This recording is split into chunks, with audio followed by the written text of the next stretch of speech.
You made it. Who is this? A scholar from Sumeru. They call him Hat Guy. He's an old friend of the Travelers. Wait, this is the academia representative you wrote about? I believe this. Well... It's fine. What? But this matter remains... If anyone asks. Gotta save our... you flatter. He could not care less. Does Dottore really strike? Which is why I always keep my guard up. Now, back on. He never lets it. Indeed. Perhaps he believes that by keeping a low profile, he can avoid trouble. Yeah, I mean... With this in mind. That's pretty direct. Yes. Accordingly, Dottore has returned at her order. Common sense, smarts alone. But doesn't he have a track record of publicly following orders while... Wouldn't put it past him. He has no interest in doing things methodically. The only Well, we definitely saw... Then I believe we all can... Fantastic. Now this is turning into a whole day of unpleasant memories. Ugh. Are you talking about the moon marrow stuff? He also strikes me as the kind of person to disregard experimental regulations, ruin all the equipment, and go way over budget. Then leave the first person he can find to deal with the fallout. Exactly! This one time, he was running some high-temperature experiment and the substance exploded. But does he care? No! He orders his subordinates to open the device so he can observe the results, which causes the gas inside to leak out. That gas was poisonous! If I hadn't been there, who knows how many people might have died. And after all that, he left while I was still cleaning up after his mess. What a waste of time, he said.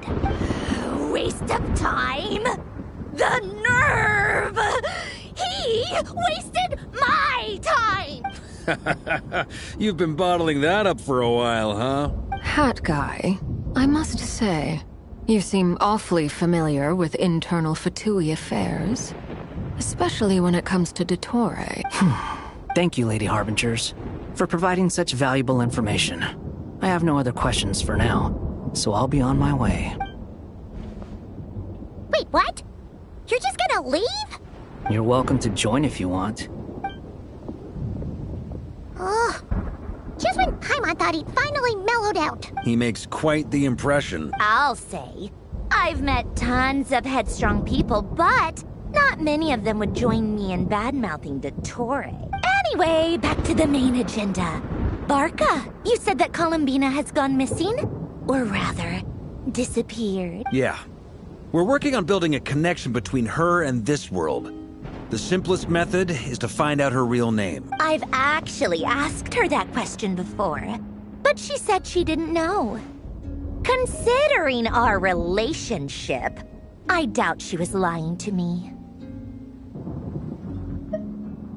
As far as I recall, she was never dispatched by Her Majesty to claim a gnosis or anything like that. That Tsaritsa's plans had long contained a place specifically for her. I always thought that was weird.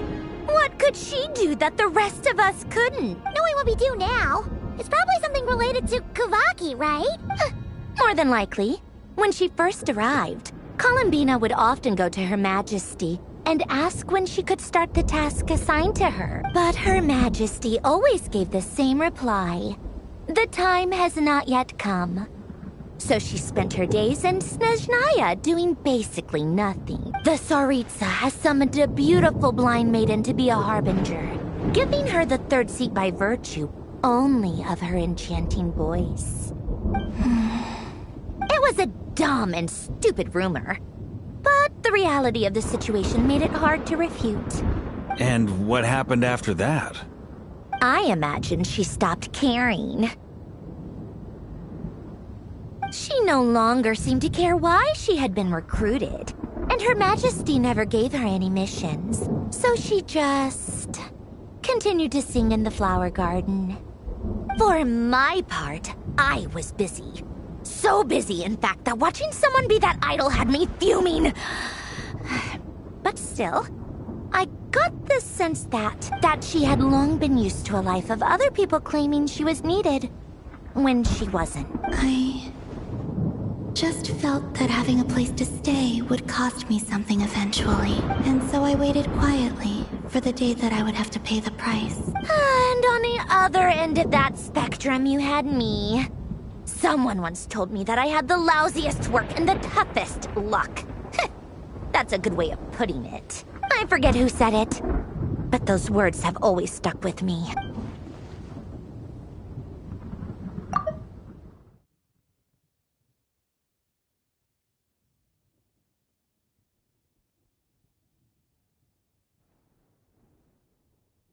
But you've done your job exceptionally well all this time.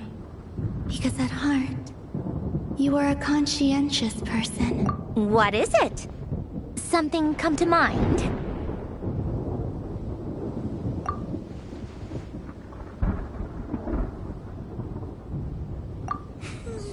That makes sense. Nothing screams you are needed like your name shouted from across the town. Well, good luck with it.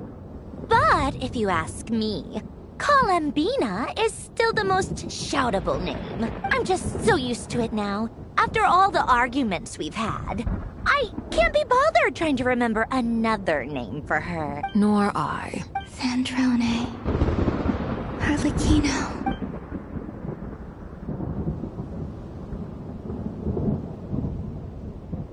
Huh! It's a Sealy! Does that mean Nicole has news for us? Ladies, I thank you for your hospitality. If the chance ever comes up, I definitely owe you both a drink sometime. I'm sure it will. You can make your own way out. Heck, you've been here enough times, you probably know your way around better than I do. Okay! Time to do what adventurers do best! Follow that Sealy!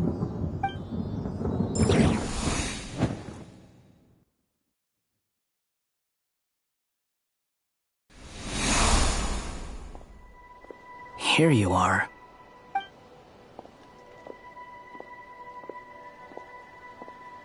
Oh, that guy. How come you're back so soon? Did things go all right with the Fatui? Fine. Dottore been summoned home by the Tsaritsa. Couldn't get much more than that. How about you? Any progress with the investigation? Unfortunately not. We've tried everything. Different phantoms, different locations, different points in history.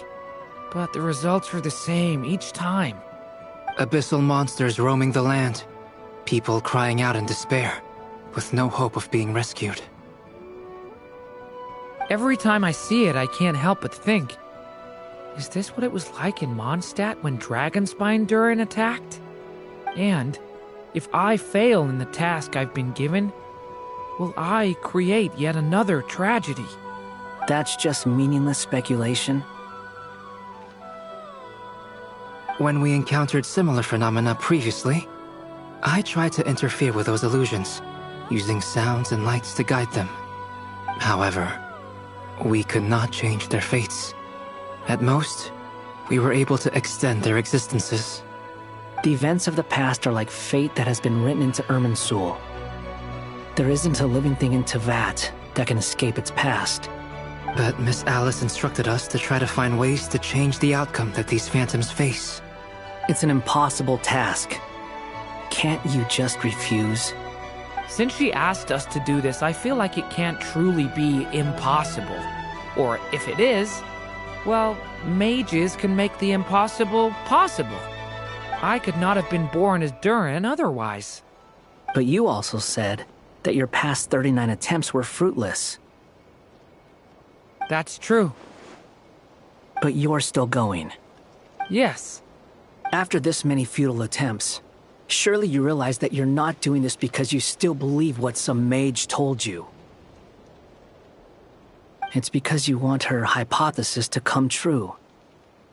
It's something you wish for deep inside. So, think for yourself about what you want to do. As long as you don't believe it's futile, it isn't. Yeah.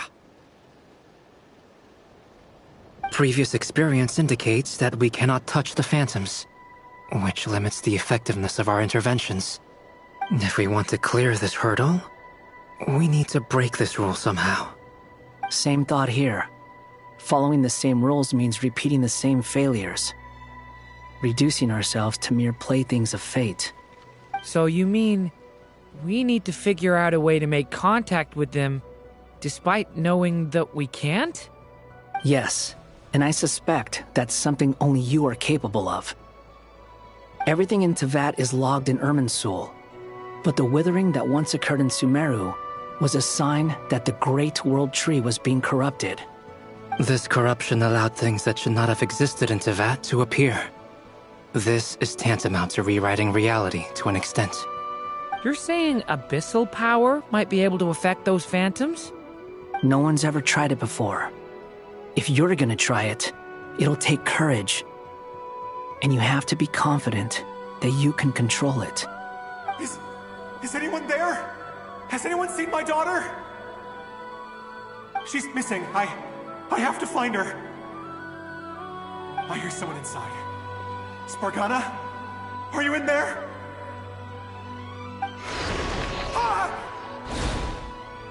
If I can use my abyssal powers to warn him that there is danger here, maybe it'll change his decision. Maybe he'll stay away. Yes. The important thing is not the nature of the power, but rather how you use it.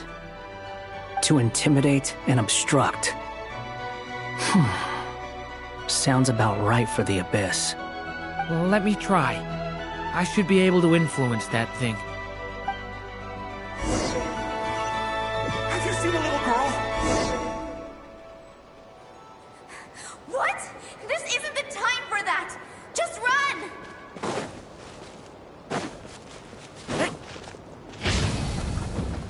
Devouring Claw! I hear someone inside. Spargana? Are you in there? Where are all these monsters coming from?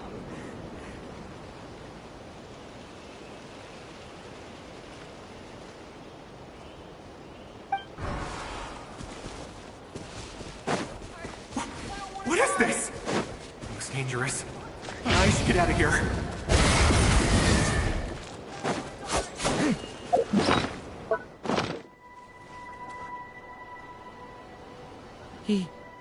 He really left. Ha! We did it! Don't celebrate too soon. Follow him. See what he does next. Monsters approaching from the front. You need to stop them, and create an opportunity for him to hide.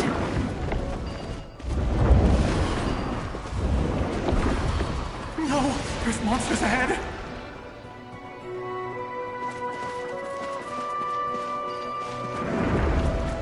Wait, is that the barrier I saw earlier? Why is it appearing now? It's as if someone's controlling it.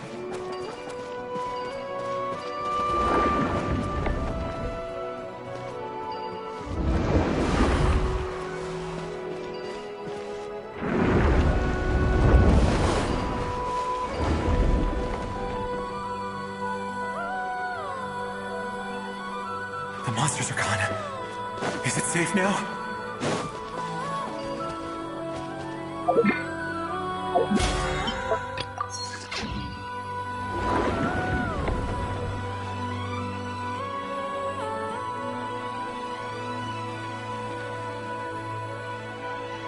The barrier's gone too. How odd.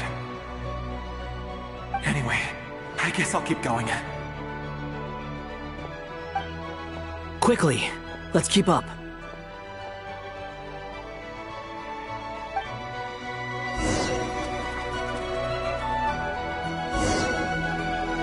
Wait, there was someone else here?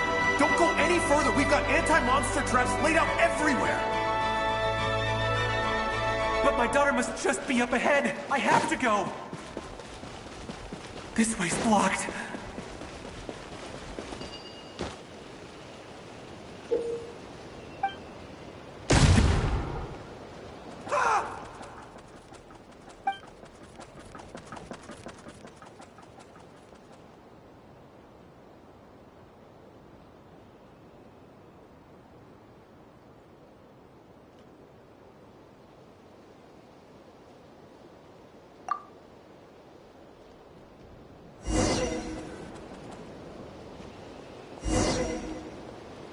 there was someone else here? Don't go any further. We've got anti-monster traps laid out everywhere. But my daughter must just be up ahead. I have to go. This way's blocked.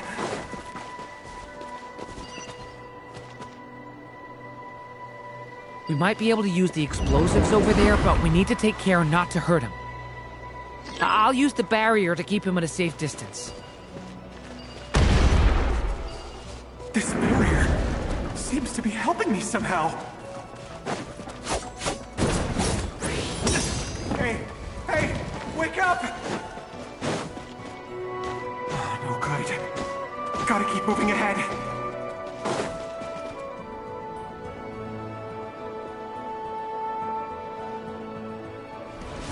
So many monsters! There's still a chance, Durin. Use the traps.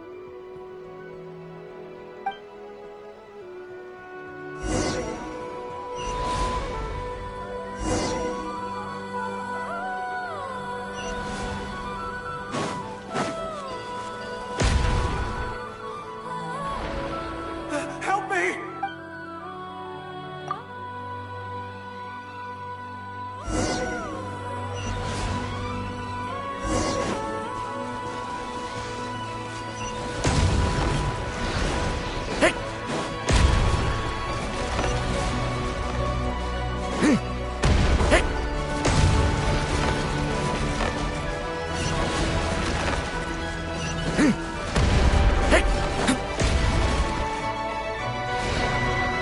Help me!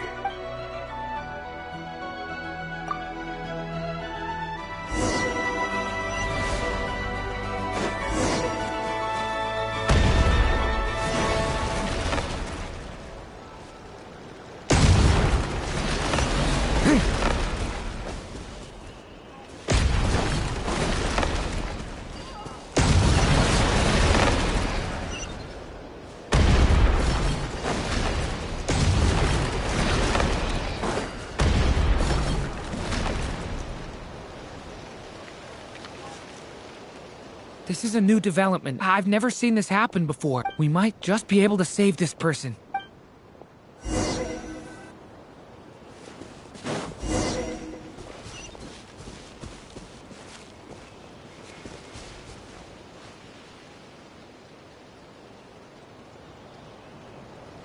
Hello there. Have you seen my daughter? Spargana's her name. She's carrying a large backpack. Get out while you still can, you fool. You won't find any survivors here. But I can't just leave her here. She must be so scared right now. Sorry. Wish I could help, but I haven't seen her. You'll just have to keep looking. Okay, thank you. If I do find her, I'll get her to shelter and come back for you. Don't bother. I've got nowhere left to go. What's that noise? No, if he goes inside, he'll be walking into a...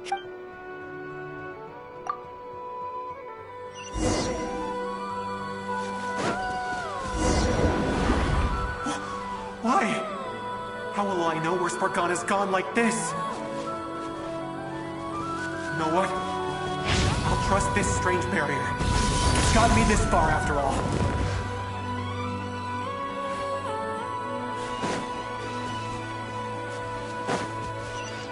What? Hey! Let us out! Spargana, are you there?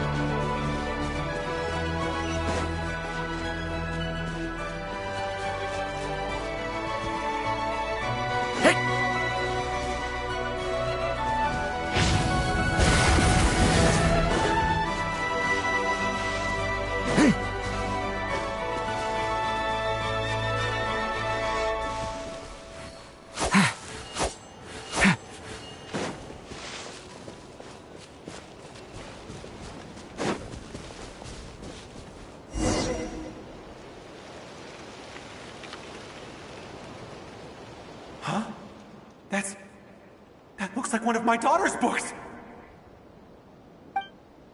Oh, thank you. Thank you! Yes, it's one of hers for sure. That's her name on it right there. She left her backpack here.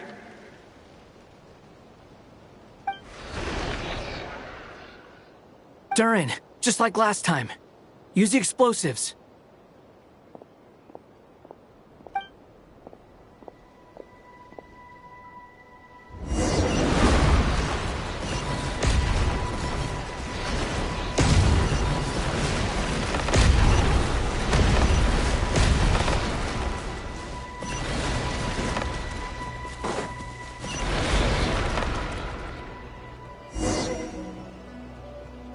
It won't work. There's not enough left.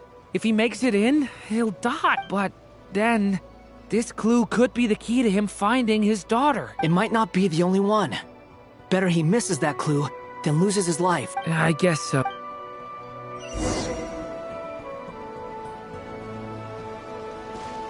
Stop him, Durin. We can't let him get any further in. That's my daughter's book! She's passed this way! Why? Why won't you let me go in? I've searched and searched and searched just for this! But how will I find her without any clues? I no longer have anywhere else to go.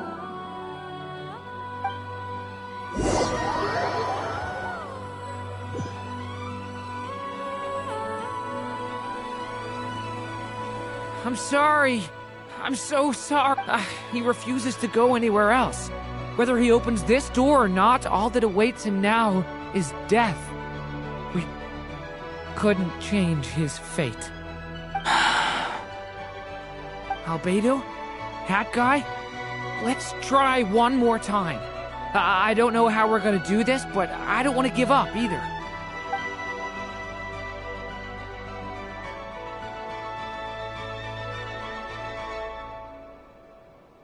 Why am I here? What's going on? All these scenes running through my head. Where are they from? Huh? What? His reactions have changed. How many times have I... What's happening to me? Huh? Wait. Who are you? You can see us now? I feel like I always could, but that I only just realized you were there. I'm sorry, I don't know how to describe what I'm feeling. But you were the ones guiding me using that marked barrier, right? I haven't done anything yet, but those monsters, those deaths, they feel like memories. Like things I really did experience. I won't find my daughter. In fact, I'll ultimately die trying to find her. Isn't that right? Well, no, it isn't. Yes, it is. Even so, we're trying to find a way out of this. You've not seen my daughter either, have you? It seems she really isn't here.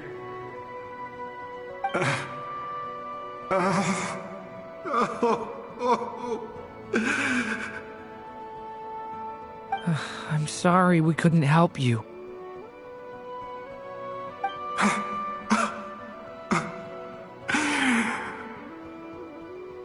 I'm just tired. Maybe this is destiny. Maybe it doesn't matter how hard I search. How long do I have left? Experience says 15 to 20 minutes. 15 to 20. Thank you for all your help. Let's rest a while. You look exhausted too. Now's not the time for you to start pitying us. It's not pity. I'm just realizing that I've only got 10 or so minutes left. You know?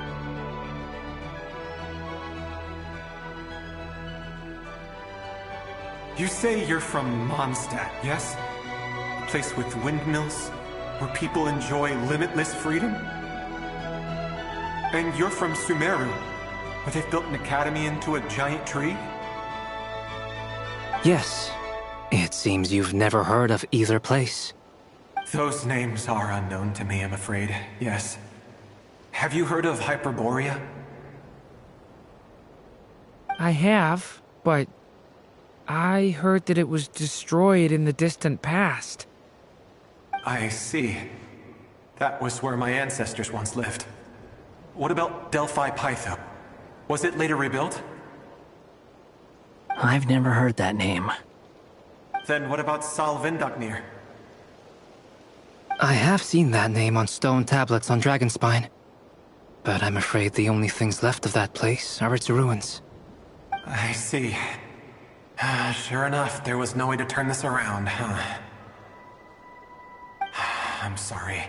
I was the one who asked to chat, but it seems like we're too many ages apart. There's barely any common ground to start from. It's all right. We did hear something new, at least. From how you speak of your lives, things must be going all right for you, I guess. They are. Mondstadt is a place of freedom and happiness. There's a lot of good people in the church and the Knights of Favonius, and even outsiders find that it's an easy place to feel at home. We have festivals a few times a year. Everyone gets together to drink, sing, and be merry. Sumeru is a lot more uptight. Not really the kind of place where you can relax. It's a nation fraught with problems wherever you look. But if all you want in life is to seek knowledge, I guess it's pretty much paradise. That's wonderful. In other words, after this all-devouring black tide passed, humanity did not merely avoid extinction, but rose to build prosperous civilizations anew. I mean, I can see you all right now. That must mean the future isn't a total mess, right? That's true. Well, time's almost up. Let's part ways, I think. Might be best if you don't waste too much time on me. The chances are slim, I know, but I'd like to spend these last few minutes looking for Spargana. If things work out, I'd love to tell her about what I've heard. May we meet again. Well, or not, most probably. In that case, may your wishes come true.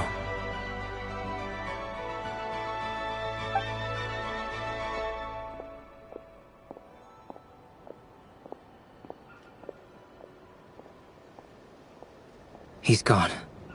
In a few minutes, he will meet the end that was his to begin with. The ending of this tale did not change, but I believe that we've just made the most progress we have yet. May your wishes come true. If only it were so simple. Hat Guy, could I ask you a question? You've never talked about your past. It seems complicated, and it weighs heavily on you, too. Would you be willing to tell me about it? I mean, sometimes it's better to get things out in the open. Take that guy we try to help, for instance. At least he said goodbye with a smile, right? I know about Albedo's past. Our experiences are very similar, and he created me. As for you, you're my first friend, and you've witnessed every step I've taken. But by comparison, I know nothing about you. Either way, I mean, we're still best friends. But if I knew more about you, I might understand your thoughts a bit better. I've told you about myself. I'm a student at the academia. And what did you do before that? Prepared for the entrance exam? All right. If you really don't want to talk about it, I won't press you any further. I was a puppet built from the branches of a white tree, using technology left behind by the Conrian schools of mechanical engineering. A white tree? You mean an Irminsul tree? Yes, a branch of Irminsul that was once connected to the main tree. So you had a human creator too? Yeah, But my creator abandoned me after deciding that I was a failure. After that,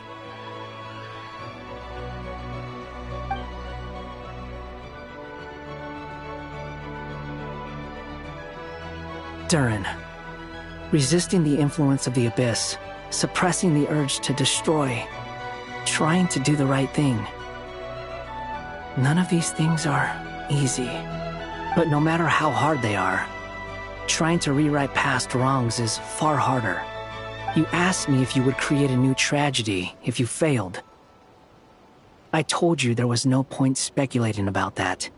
But the real answer is, yes, you absolutely will. That guy. But at least you've got people here to help steer you away from the wrong path. So, just keep aiming towards the light. I will. I promise. All right, break time's over. Hello? Durin speaking. Hello, friends, it's me! What have you been up to, I'm detecting some unmistakable fluctuations here at the border. The amplitude isn't particularly high, but they're completely different signals from the ones before, and the scale is comparable to those I've detected previously. Alice, we were unable to save that person. However, he appears to have retained a portion of the memories gained through that cycle, and was able to hold a conversation with us. I see. Well, that is rather odd indeed. It definitely merits further attention. Could I trouble you to keep trying the same approach? I need to gather some more data. Counting on you. I should probably have Nicole come and check this out as well.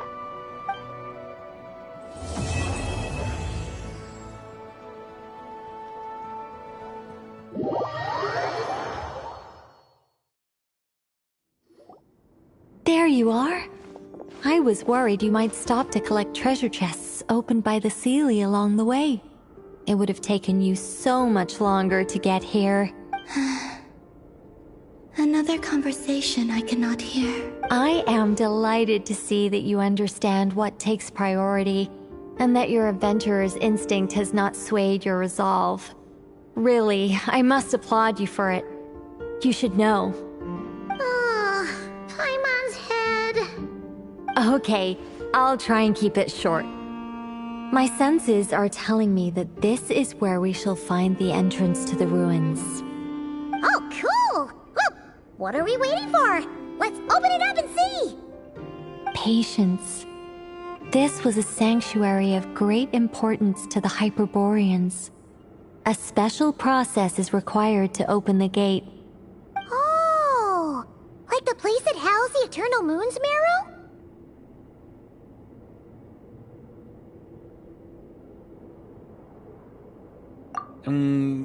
Okay, so what's the plan? Need us to do anything? And just the short version, if you can. Alright then. I was planning to start with some background on the invention of these techniques. Are you sure you don't want to hear it? It's quite informative. Remember what you were saying about priorities? Fine. Simply put, we need 3 human representatives to successfully undergo a process of Kuvaki resonance. Think of it as a test from the 3 moon goddesses to see if the entrants are qualified, with the most recognizable qualification being Kuvaki. Pretty sure Lauma would ace that test. Oh, wait. But we need 3 people. I also have no doubt that the Moon Chanter would be qualified. But we would need 2 other people with the same constitution. Therefore, the most feasible method is not so much to follow the rules, but to figure out how the test functions and find a workaround. I've done some research, and it turns out the mechanism is rather crude. We'll simply need humans to stand before it who have sufficient Kuvaki energy within them. I'm with you so far. How do we get the Kuvaki in them? The easiest way would be transfusion. Take some Kuvaki from Nod Krai's soil, put it into the bloodstream, and get it circulating in the body. So we're going to cheat on the test? Precisely. There are other methods, but this is the simplest one. Cheating the system is much easier than trying to hide from it. Huh? Ah! Sorry? Does the idea of cheating upset you, Miss Lauma? No, that's not it. I suddenly had an idea. Oh, what is it? It's about Moon Prayer Night. I figured out a way for Kuthar to join in the festivities. Huh? But as Paimon said, we need to have our priorities straight. Let's get back to the test. I'll follow up with Nefer on the festival arrangements. Oh, okay. Anyway, is this really the best method we have? A Kuvaki transfusion sounds dangerous, no matter how you slice it. If you think that's dangerous, wait till you hear the other methods. I'd be more than happy to go through them if you'd like. There are several. No need, we're good. Let's go with this one. Very well. Kuvaki transfusion it is. Now, I should mention that the risks can be greater or lower depending on individual compatibility. It would be rash to simply infuse the Kuvaki and hope for the best. If the body rejects it, the reaction can be quite severe. The symptoms are similar to another condition that some people living here suffer from, known as congenital Kuvaki sensitivity. So, before we execute our plan, I will perform a simple test of my own to see who is compatible and who is not. Once that is done, we will have to complete the resonance process as rapidly as possible. The participants must remain stationary while the Kuvaki circulates and bonds with them, and they mustn't eat or drink anything. What? No eating or drinking? That's some hardcore fasting. They'll all be monks by the time they're through.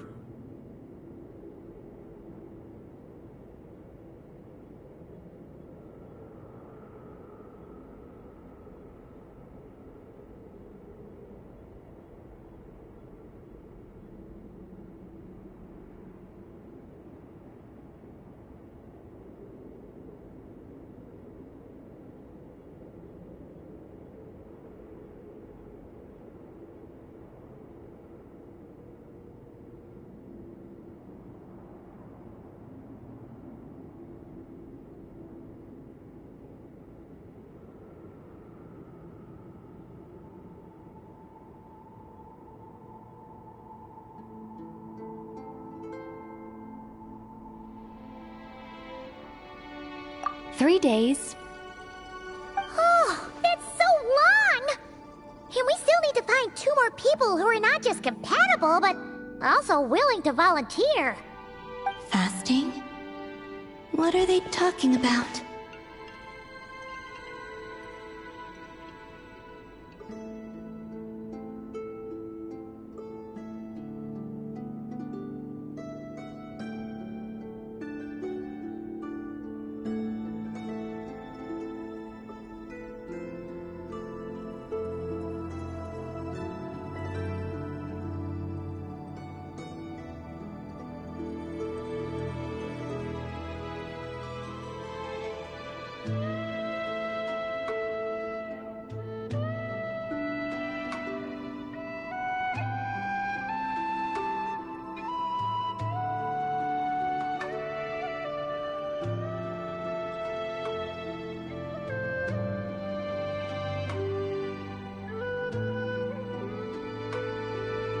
Really?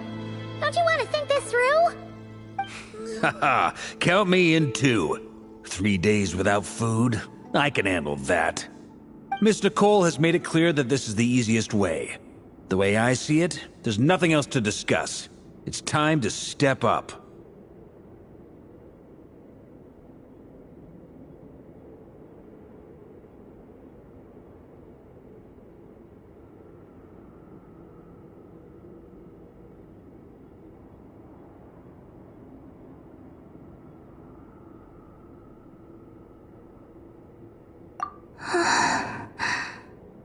Yeah, you're right. In that case, Paimon volunteers to be captain of logistics. She'll keep the fires lit and grab some spare clothes to keep you comfortable. Then we'll start with you first, Traveler. Please step forward.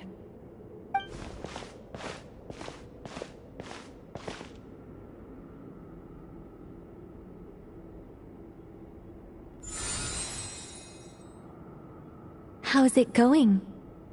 Do you feel anything? How about now?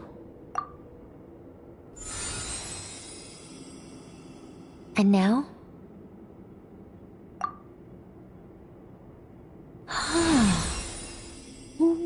What about now?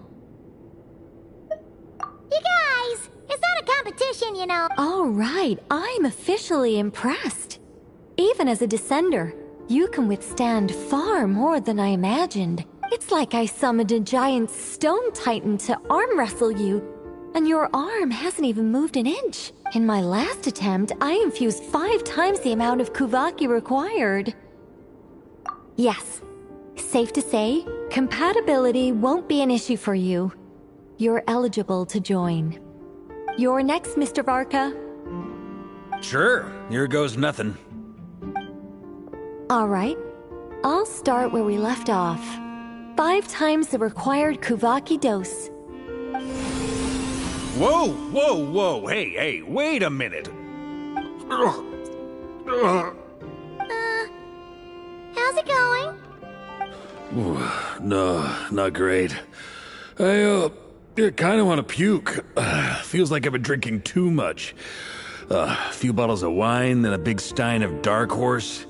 Some hard liquor from Leo mixed in. You think this is funny? I just lost to a young lady in an arm wrestling contest. I'm never gonna live that down. My apologies. I'll lower the concentration and try again.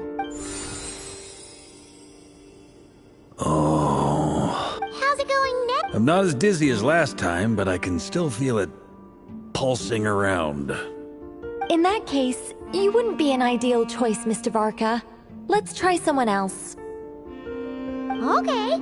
Let's go ask some of our other friends then.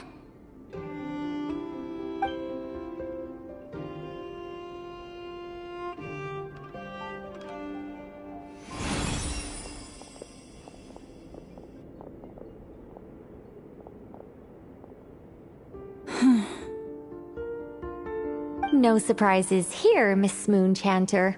You're perfectly compatible. You may join.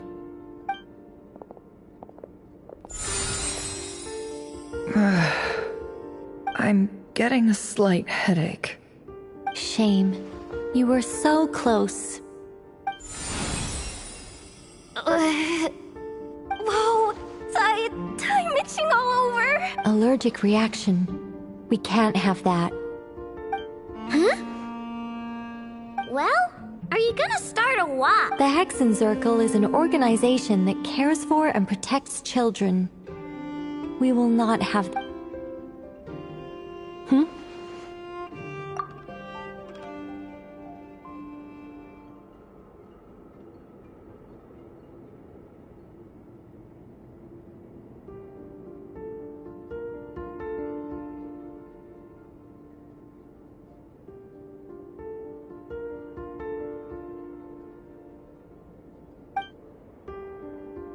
Is something the matter? The candidates have to be human. I guess that rules me out too. Huh. Everyone except the Moonchanter got beaten. Guess I don't need to feel so bad after all. I mean, looks like this isn't gonna be as Perhaps I could ask for volunteers among the Frost Moon Scions. I'll see about talking to some trusted Lightkeeper colleagues. Itlua springs to mind. In fact, I think we had some former Frost Moon Scions join our ranks recently. Can you give me the scientific explanation for how the test works? I can probably make some kind of test bot. Then, we can just zip through Nasha Town, going up to people and pressing a button to check their status. Wouldn't that be way easier? No. Wow! No elaboration for once. How about I contact the Knights of Favonia's garrison in the Wave Chaser plane? Shame that Lohan's already left. And that guy's even tougher than I am. Strange.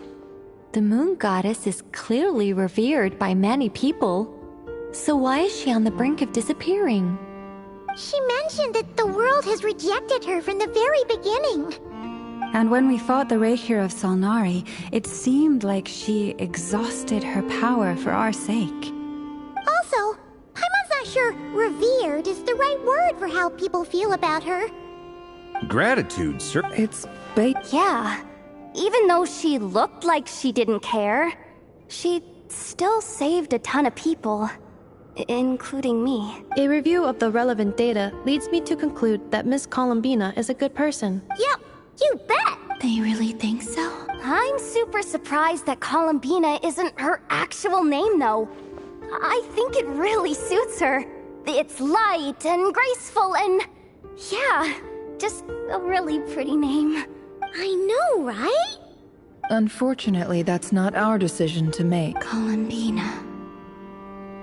That was the code name the Fatui gave me. But it also came up in the song I heard when I was born. But... is that really all there is to it?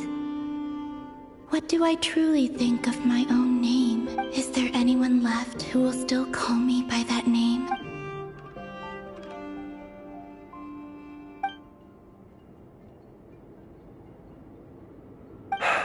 Moon... Then allow me... Huh? What are you doing here? You contacted your friends via the Adventurers Guild. Sandrone has been keeping an eye out for something like that, so she informed me. Since I have the ability to accommodate a moon marrow, I should prove to be a suitable candidate. Arlecchino. When can we begin? I see. We can begin right away.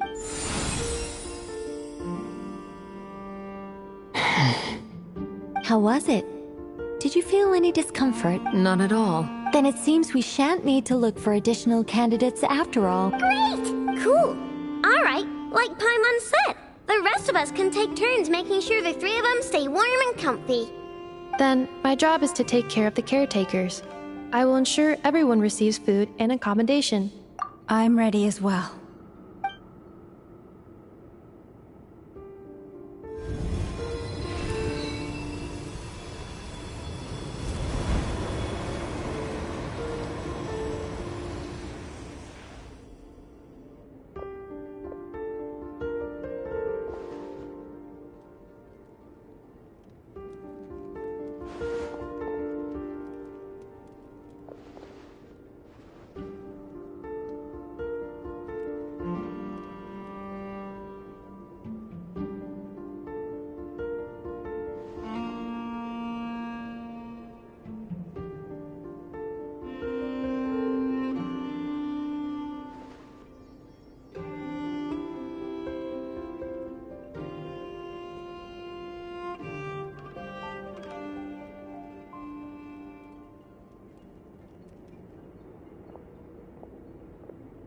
The work is done.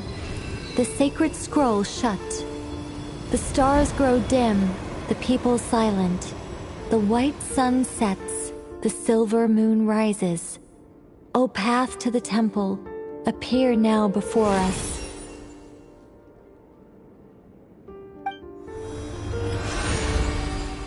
Wow! It really opened! So that's what all this is about. They've been trying to open this gate. Come, let us enter. It might be best to eat something first. Take care to chew properly and swallow slowly.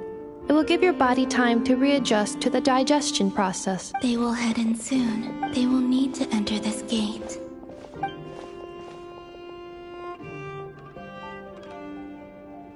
Huh? I cannot pass through. Is it because I have no physical body? It has been 3 days. My strength is all but completely faded. Can I really hold on until Moon Prayer Night?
Add Astro.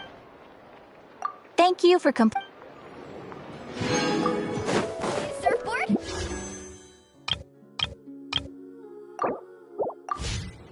Let's ride!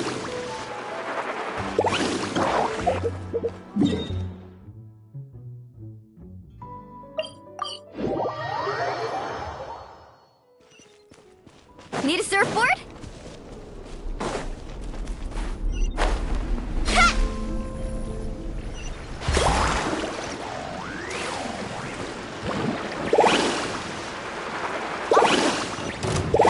Need a surfboard?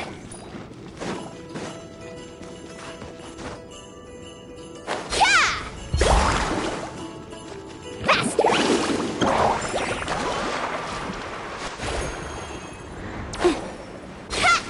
Need a surfboard? I have confirmed that you are all in good health. With that, my work is now complete. Congratulations are in order. It's good to know you're all well. Puts me at ease.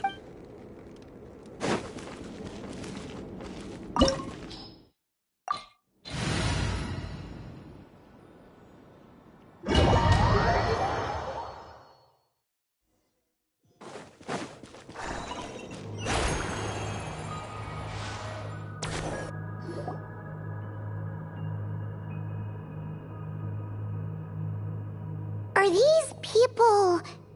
Judging by their clothes, they appear to be phantom Hyperboreans from the distant past. That could mean they have some clues about the moon goddess's name, right?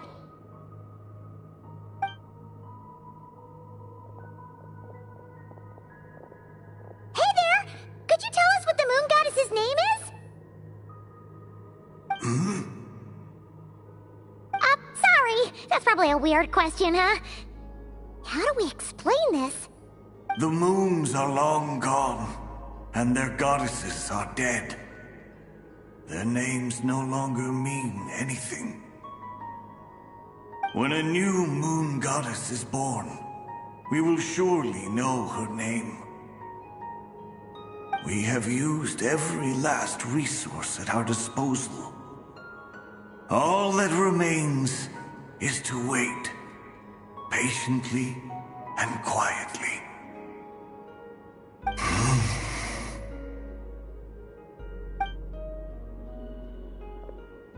Were the people of the past all this devout? Surely the new moon god. Alas, Kuthar's birth came long after the age in which he lived.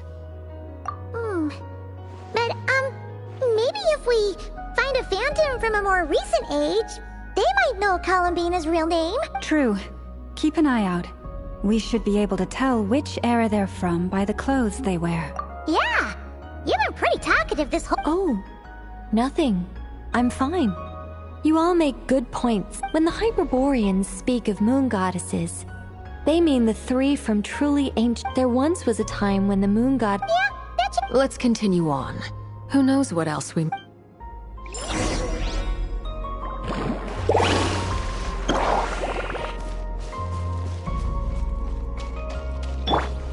There's a door blocking this path!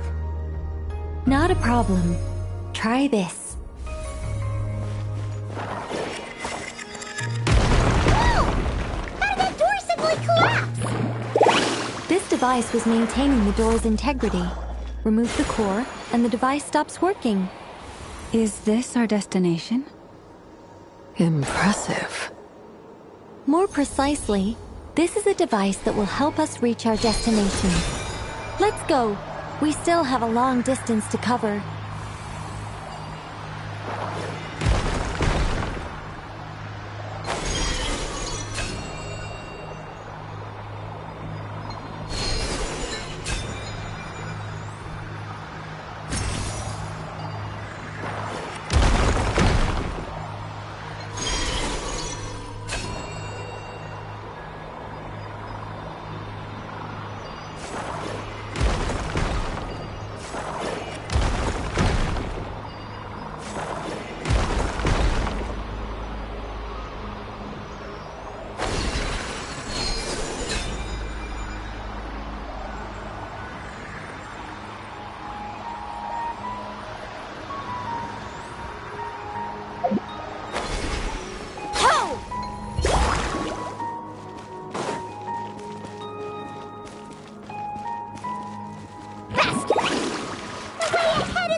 Let's try that device again. Remember the door from earlier?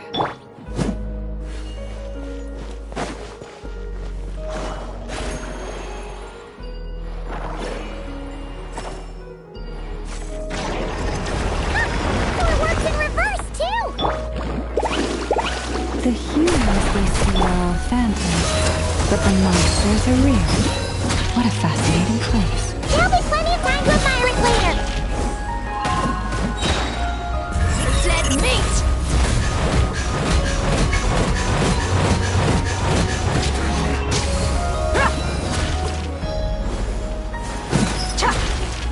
Let's get it on!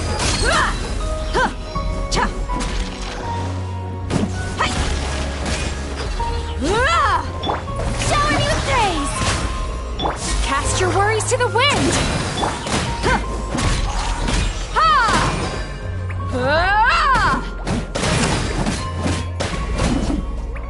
Look alive!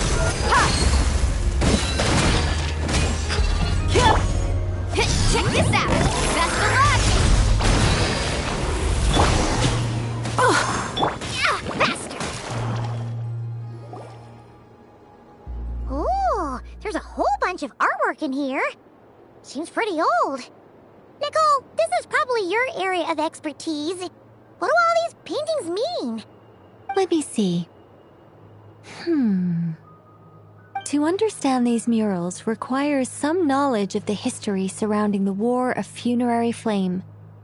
I shared a little of this with Lauma before. Yes. I think I follow. The dispute between the Moon Sisters. The transformation by Nibelung.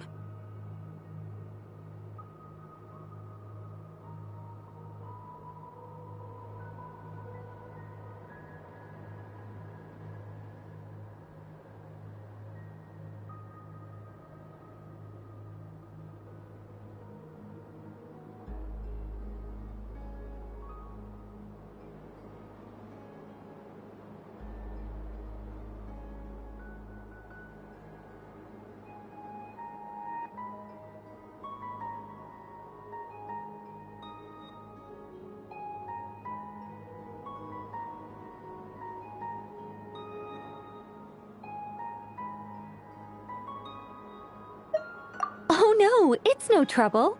I'd be delighted to share the tale again. Alright then. Tevat's 3 moons and their goddesses were brought into being by the will of Nibelung, the then ruler of Tevat. But when the heavenly principles came, they changed the world completely, down to its very foundations. The moon goddesses were nowhere near strong enough to challenge this entity. But the heavenly principles did not view them as heretical entities that had to be removed. Essentially, the 3 moons existed to keep this planet alive and operational, which did not directly conflict with the heavenly principles' aims. Nevertheless, the inherent precariousness of this arrangement would soon be revealed. Nibelung returned. Yes.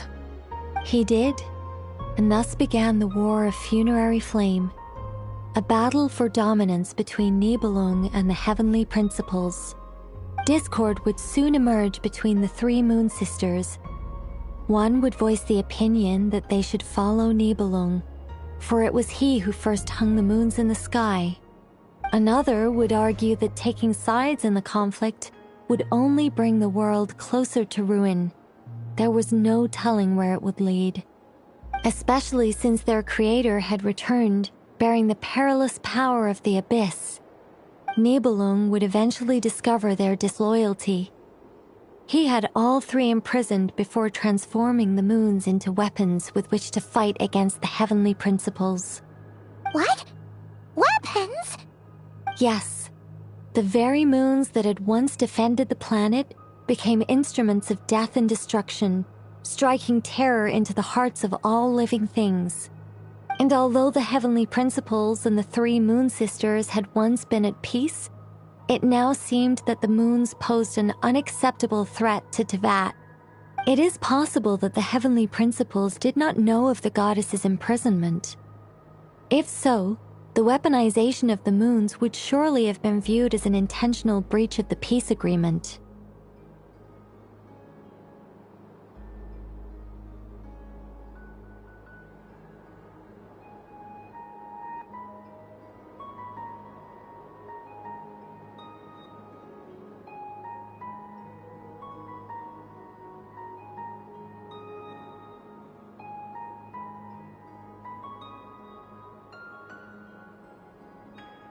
Regardless of who knew what, when, the heavenly principles shattered 2 moons and flung the other beyond the skies. Whether the goddesses managed to escape Nibelung's captivity after his fall, nobody knows. But this much is certain. From that day on, the moons no longer belonged to Tevat. The rejections slowly drained their power until eventually they passed away. So that's the full story. You say the moon ceased belonging to Tevat from then on. Why then would Columbina be born here? That is perhaps due to the lingering connection between the Frost Moon, which was not shattered, and this world. You could see it as the 3 sisters' dying wish. They never desired war. All they ever wished for was to protect this land. I see. If the final fate of the 3 goddesses is as you say, then Columbina faces the same grave danger. Our investigation has yet to bear fruit. We must hurry. Yeah, you're right! Let's keep going!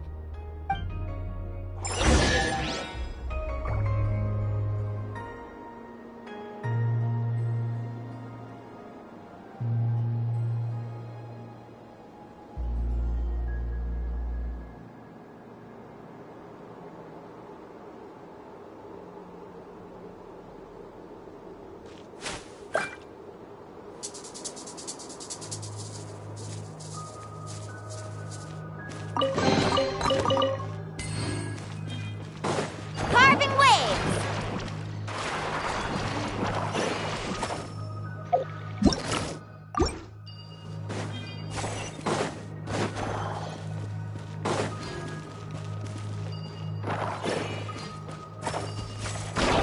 Let's ride!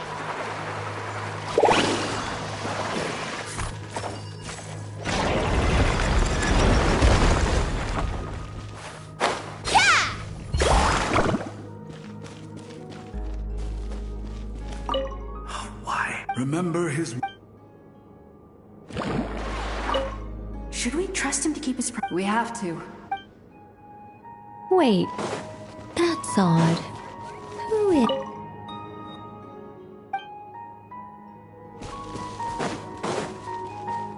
Is something wrong? No, not really. It's just that over 30 possibilities emerged in my head, so I can't be sure who he is. It's been too long.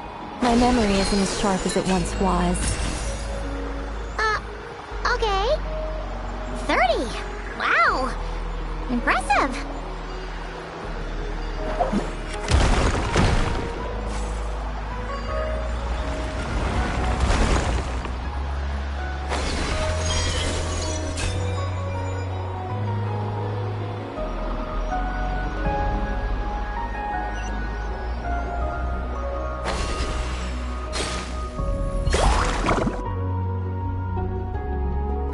We're finally here. Guessing we'll need to activate this thing? Indeed.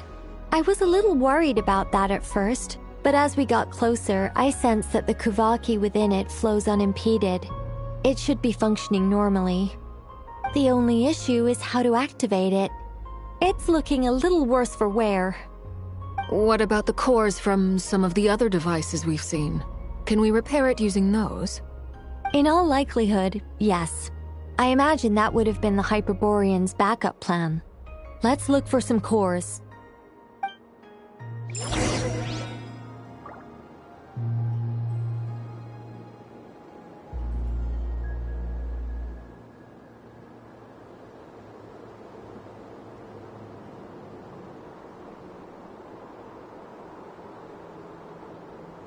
You can only do so much on your own, but with a group, anything's possible.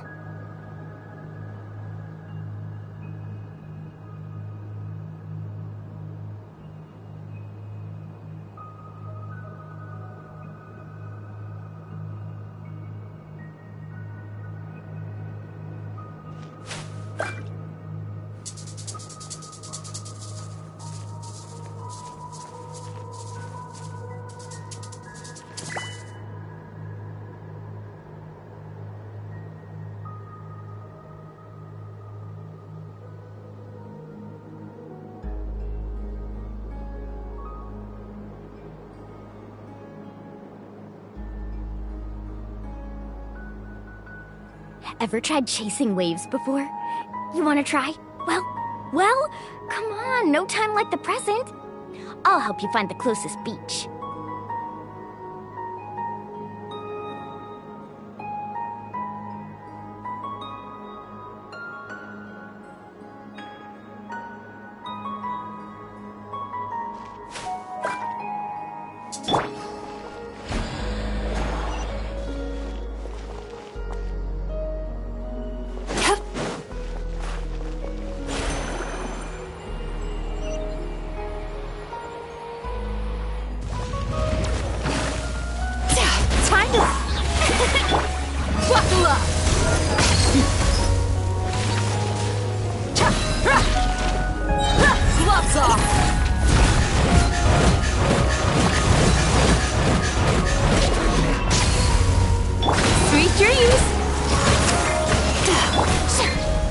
Let the world collide!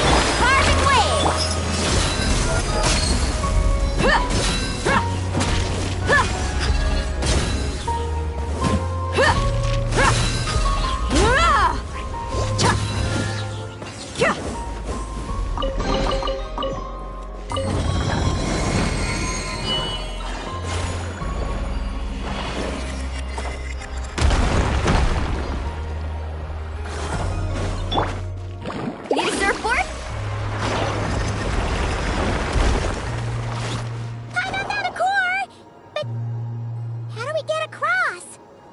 Walk up, then jump down.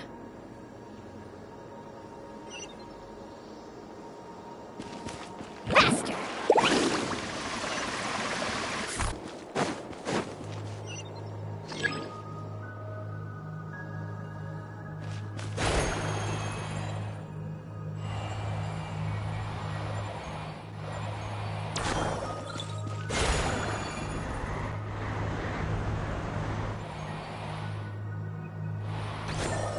Carving waves!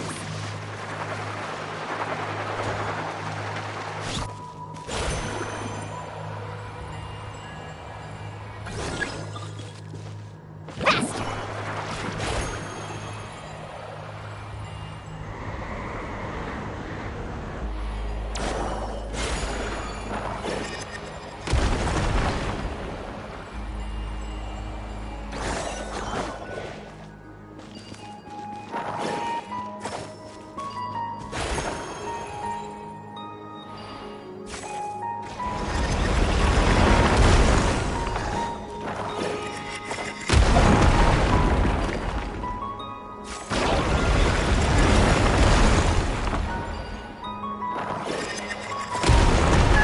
That should be enough cores. Let's head back.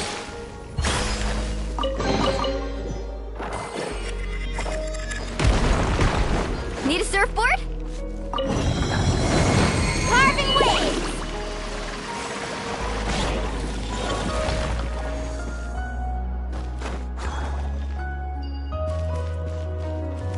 Let's ride!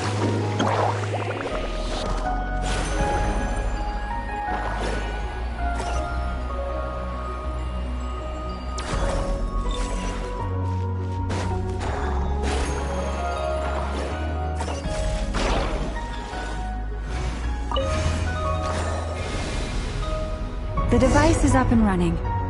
It's hard to believe that the ancients were capable of constructing such things. I see our destination! It's right up ahead!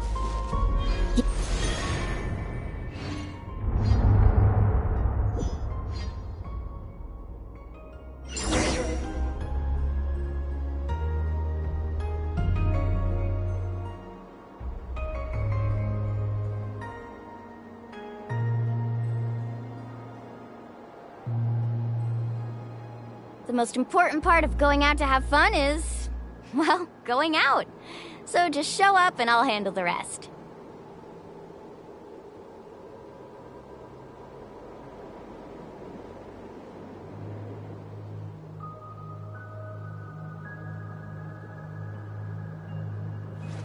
Woo!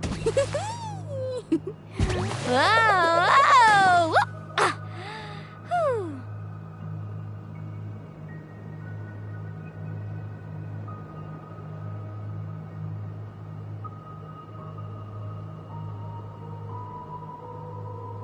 Ever tried chasing waves before? You wanna try? Well, come on, no time like the present. I'll help you find the closest beach.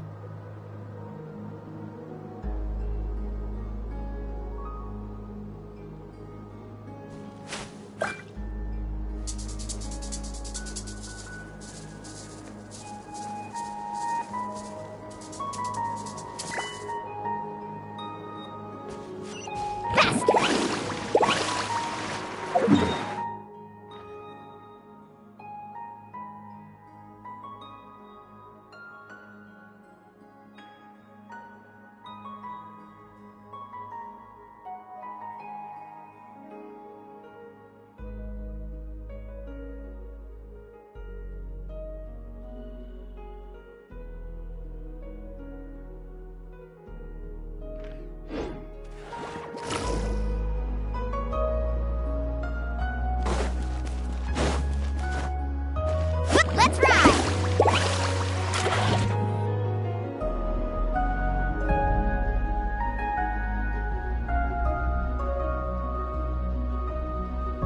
This is where the people of Hyperborea communicated with the moons.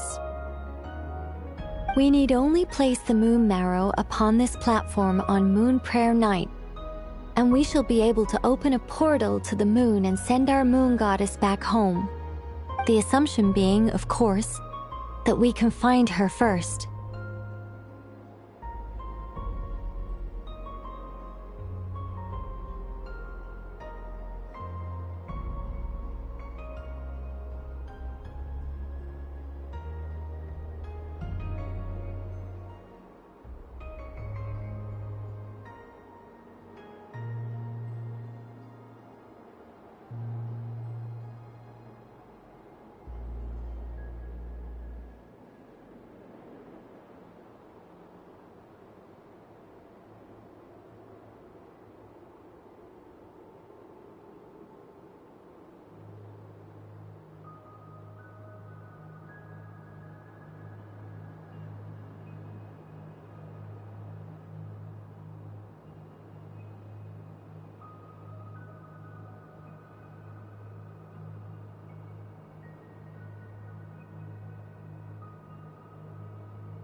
That's right. You want her, don't you? That's right. You want to know if it's safe there, don't you? And yet, she has no choice but to return. You know this. That's not the only issue here. This is the end of the line, right? We've explored everything we can. And despite looking at historical artwork and talking to people from Hyperborean times, we're still no closer to learning Columbina's name. Oh, sure. Then your first job is to find it. As a moon goddess, I'm sure she must have a name she identifies with. Neither Columbina nor Kutar is her true name, and she's never really accepted either of them. Is it not also possible that she has never had a true name? Not at any— That would be a hard pill to swallow. But at this point, we may have to accept that that is the truth. No one knows how she came into being, and she certainly doesn't have parents in any sense that we're aware of. Perhaps she was never granted a name at all. But does that mean there's no way to get Columbina back? She's just gonna disappear and there's nothing we can do about it? Huh? Wait, why all this pessimism? Was it the way I phrased this question? You all seem to be taking this in completely the wrong way. Well, just because she's never had a real name in the past doesn't mean she can have one now. What?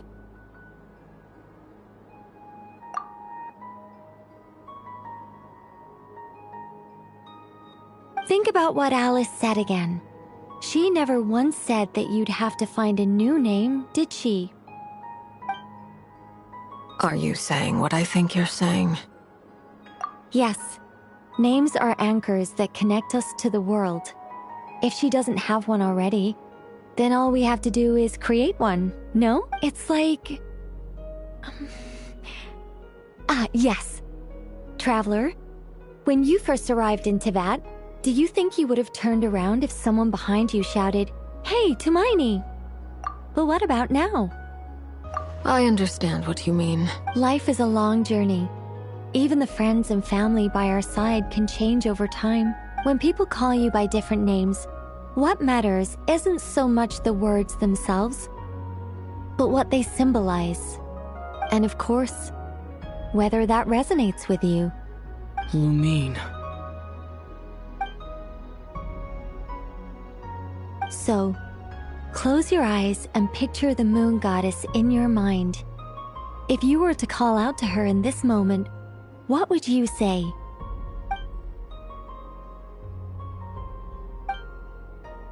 Columbina. Columbina.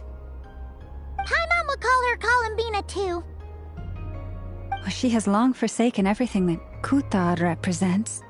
I think from now on I should call her Columbina too. Well, it sounds to me like you found your answer. Are you sure? Is it really that simple? We haven't found her this whole time, and not for lack of trying. For a journey like this, the process is every bit as important as the outcome. Had you not searched far and wide, rejecting every other answer you were offered? How could you have come to an answer you felt was finally correct? Oh, it all makes sense now. This has Alice's fingerprints all over it. Are you suggesting that Mage knew from the start that Columbina never had a real name to begin with? I can't say for sure. But I can definitely imagine her chuckling in satisfaction somewhere right now, saying, "Ah, what fun." Llama! Your antlers! You should hurry. The festive moon has begun to rise. Do not worry, for when you called the name Columbina just now, I could sense that the power within was enough to summon back the moon goddess. The power within what? The name? Yes. So, the thing is...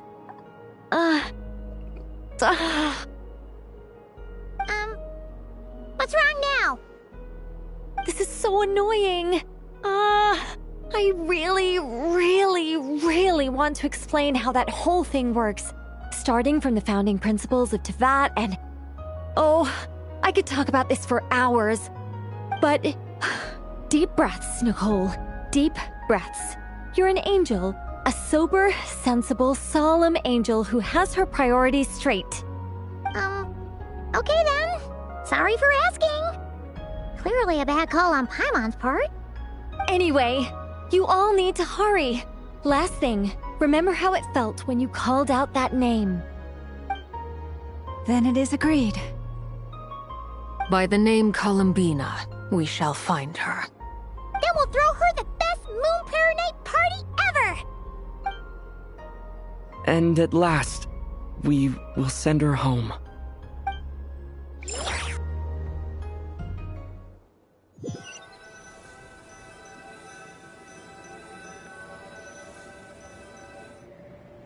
I can barely move anymore. My consciousness is fading away. Have they come back out? I'd love to see them one more time.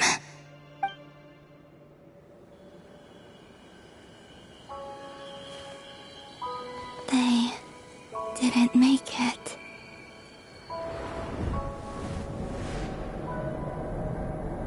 Could you tell me your name? My name is... Columbina!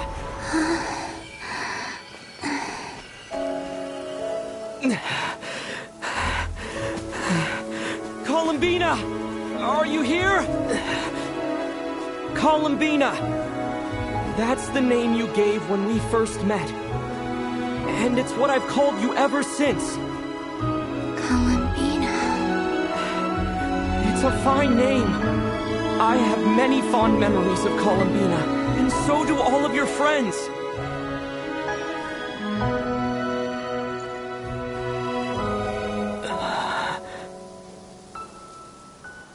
If you like this name...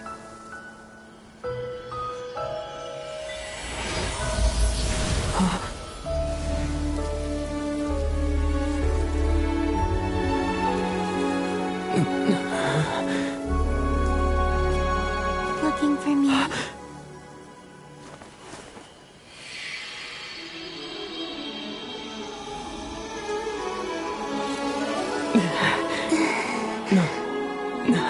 I like it. You can carry on using it. My name is Columbina Hyposelenia.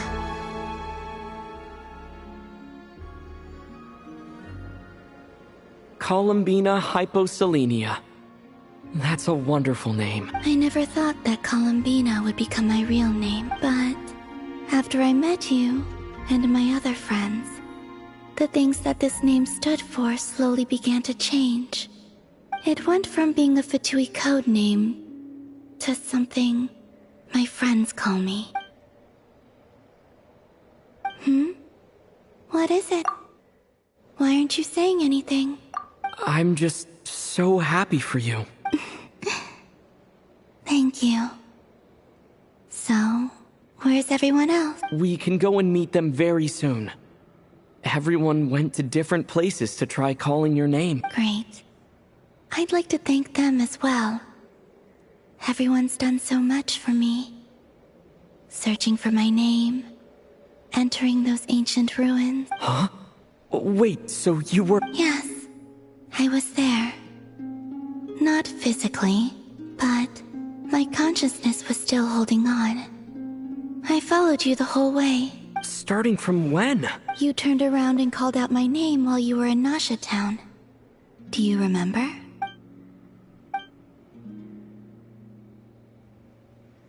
Let's go. Sure. In that case, come with me. But... Before that... Could you call my name one more time? Sure. Come with me, Columbina Hyposelenia.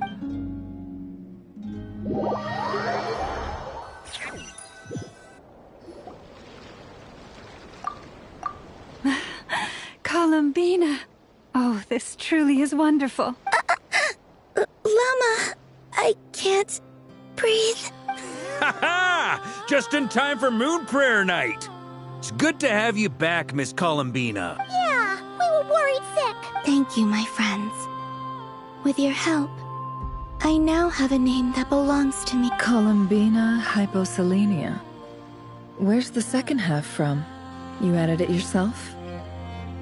That's right. It means... Born beneath the moon. Yes. And by extension, it can also mean born beneath this world.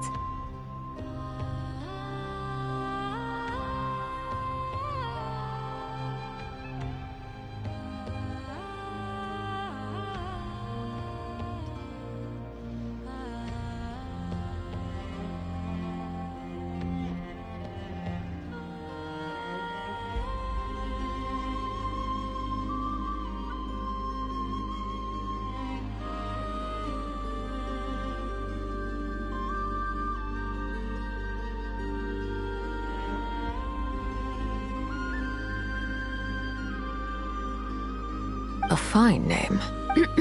Now, as much as it pains me to interrupt this beautiful reunion, I feel obliged to remind you that the Moon Prayer Night celebrations in Nasha Town have already begun. Don't you want to enjoy the festivities? There's so much to see and do.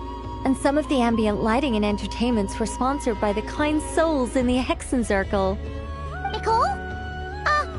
Why have you turned into Dodoko?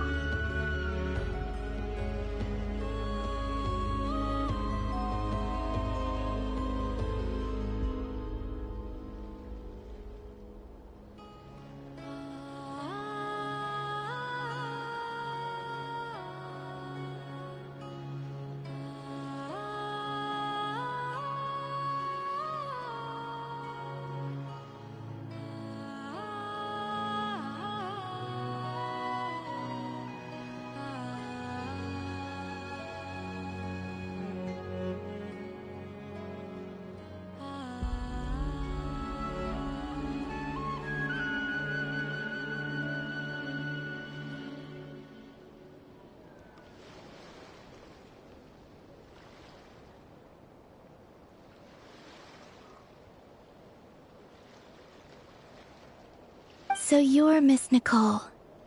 Thank you for helping us, and for helping me find my name. It's nice to finally hear your voice.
You're quite welcome.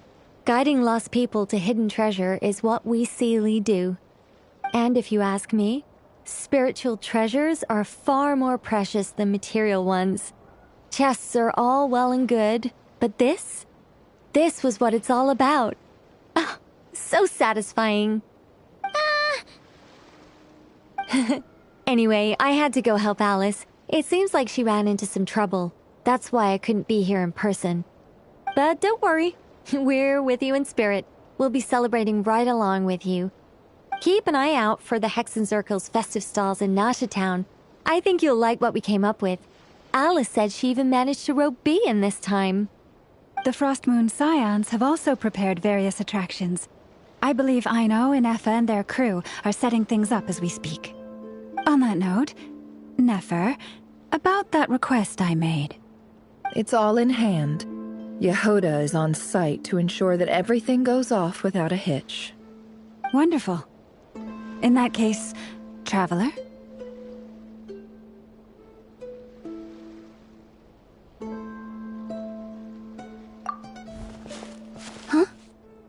Come on, Columbina. It's time to celebrate the best moon prayer night ever.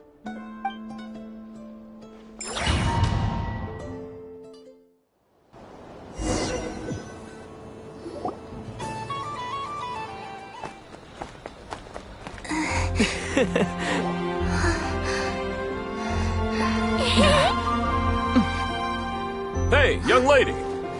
Would you like some moon prayer night candy? Happy moon prayer night. Oh, yeah. I almost forgot to say. Welcome home, moon goddess.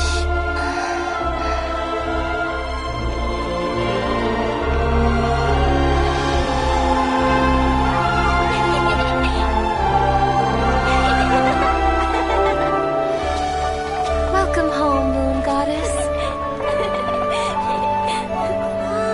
Welcome home, moon goddess. Welcome home, moon goddess. Turning Nasha Town into her home is a festive gift. A rather brilliant idea. Perhaps this is what Krai, Columbina's home, should have been like all along.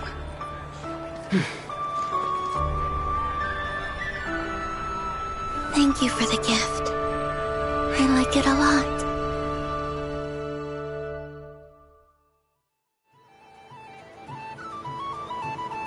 This feels like... I do.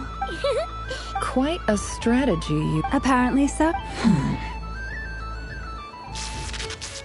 I see it now. This bickering is actually a sign of a strong relationship. Huh? What's everyone doing here? Oh! Miss Columbina, you're back! Yes, I'm fine now. Thanks for your concern. How's your progress with Alice's assignment? Very well indeed. I've never heard her sound so excited.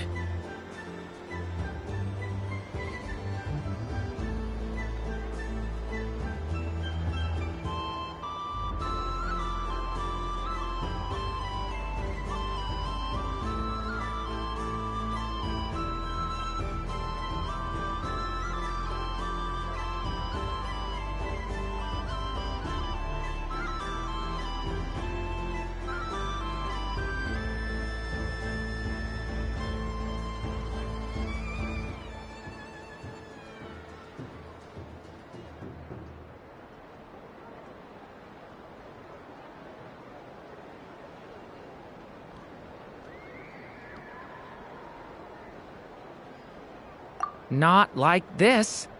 This time, her excitement seems more serious. Seems like she's had a major breakthrough. She said she'll contact us once she knows more. In the meantime, we're free to relax and have some fun. Enjoy the time off while it lasts. I have a feeling that our next task won't be so simple.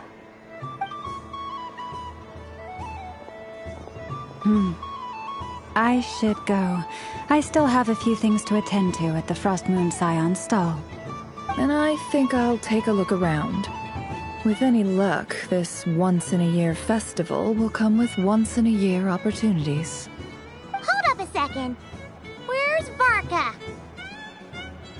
I believe he made a beeline for the flagship the moment he entered Nasha Town.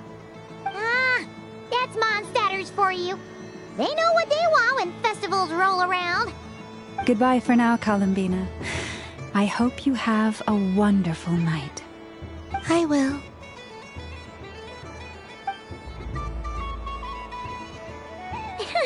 Well, in that case, don't just stand there. Get out there and have some fun.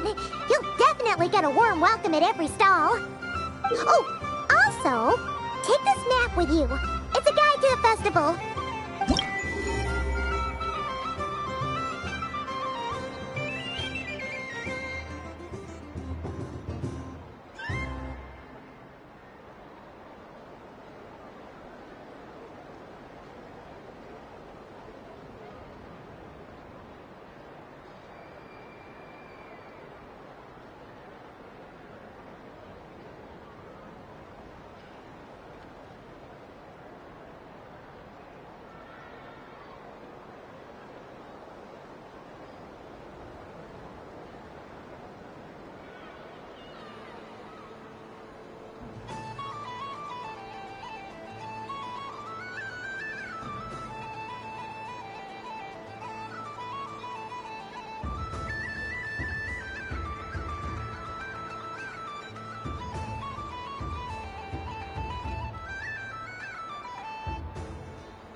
Thank you.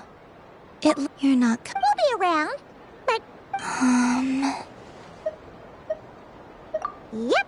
If otherwise, just relax and. Where should I go first? This must be the mage's stall. It feels like I've entered a fairy tale.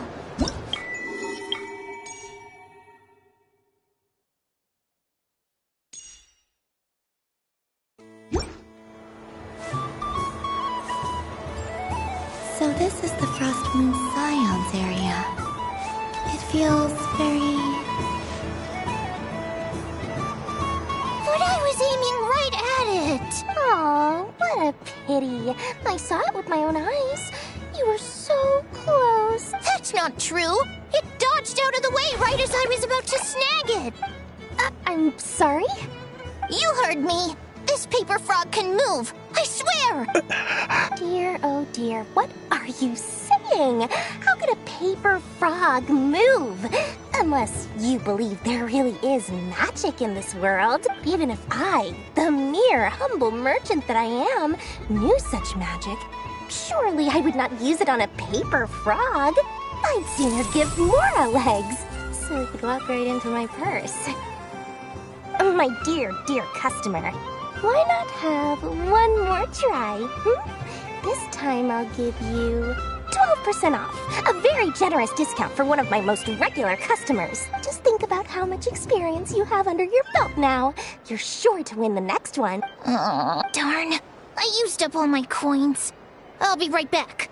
Just gonna fetch some more from my house. Take your time, but don't take too long. This event is Moon Prayer Night only. Miss it, and you'll have to wait a whole year before I'm back. Next customer, please. Welcome. Hello. Whoa, whoa! What's this bigwig doing over here? How do I tell my employees not to go running around this time? Shooting them a... Dory? Why, hello there, Miss Columbina. Would you like to play my ring toss game? The rules are very simple, and it's easy to get the hang of. How much for a round? Oh, first time's free. Not a single Mora. After that, well, we can cross that bridge if and when we come to it. But with your sharp skills, I'm sure you'll win all the prizes in one fell swoop. That was an obvious enough hint for them, right? Right?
Here comes the ring!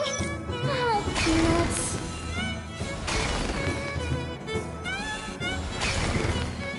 Change tracks. Roselle, should we move or not? Just a tiny bit. All right, then I'll... Oh, sugar plums, not the clock hands. How do I move the legs again?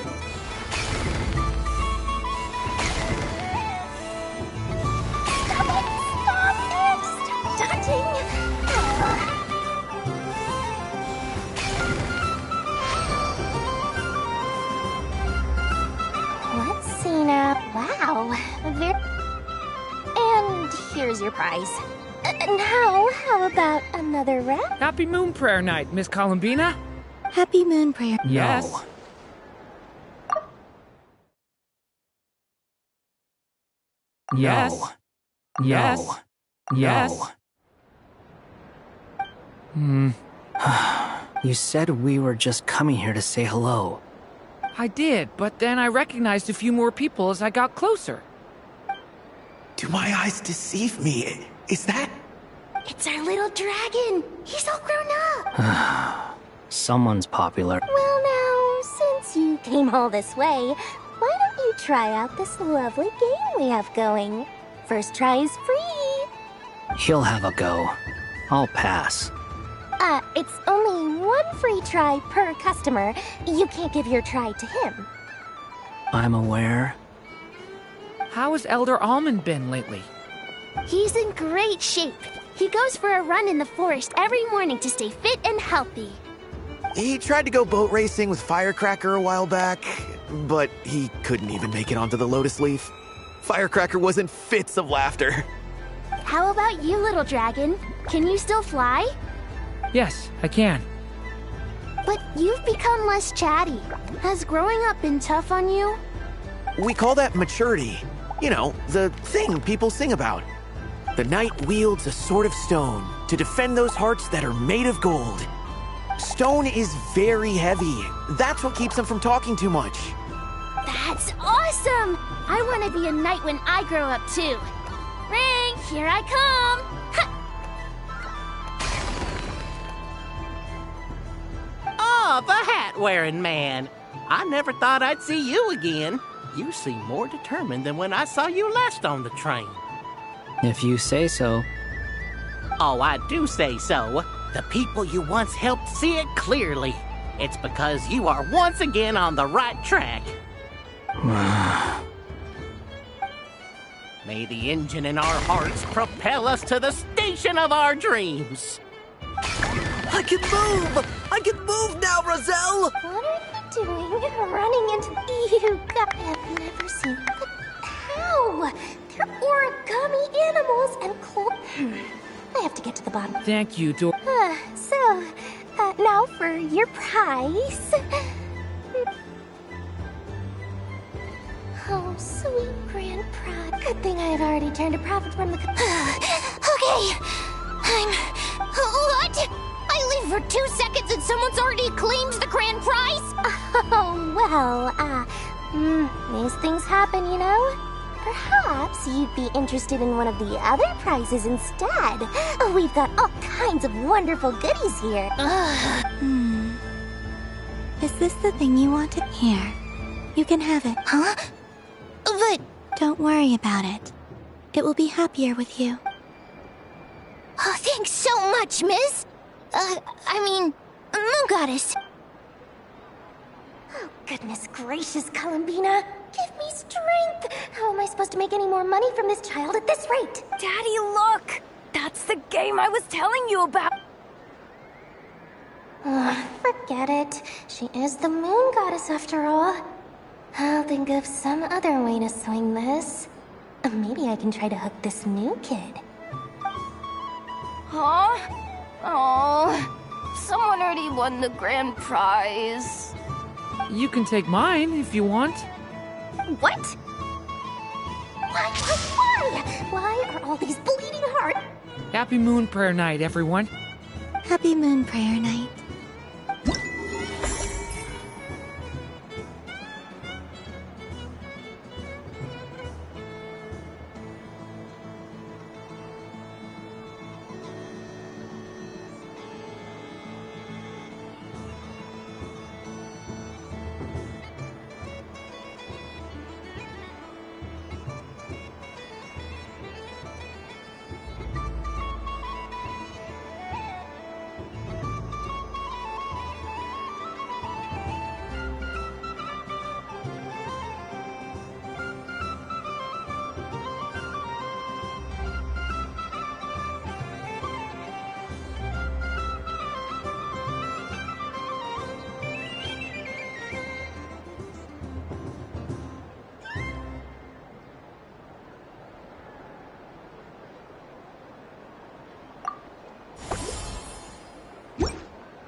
Dodoco's Whirligig! Come check out welcome home, Moon Goddess. Might I ask what this is? It's a very special amusement spot. I say that, but... I'd like to run. No problem. But... Is that... Oh, no, it's fine. It's just that... That should do it, but we gotta keep it a secret from Columbina. Traveler? I want to go on that ride. Will you join me? Let's go then. Don't worry. Paimon will do the rounds. You go have fun. All right. I think we have to wait in line over there. Please take your seats. For safety reasons, you mustn't try to leave the ride before it comes to a complete stop. All right, you're all set. I wish you both a wonderful journey.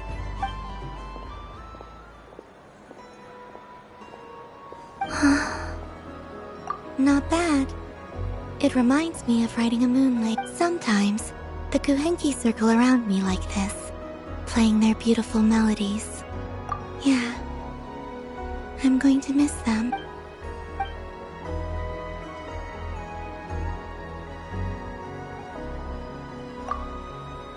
It does. I've felt scared in the past, too. But this is a little different. You know something? I got to see a lot of fascinating things during my disappearance. I saw how the Frost Moon Scions act around their families. So different than how they used to act in my presence. And I also saw how they interact with their friends. It made me curious at first. Slowly. I know. What I fear now is the end. I fear losing all this the very night I have gained it.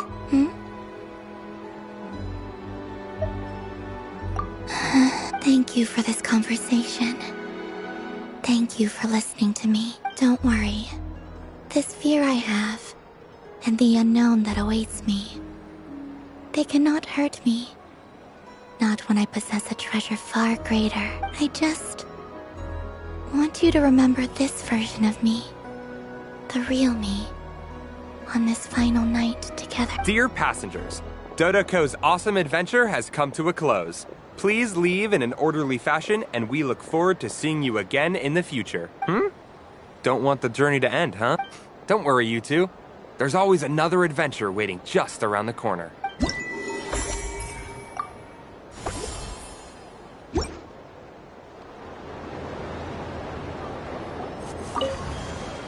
Dodoco's Whirligig. Come ride on a... Of course, Moon God.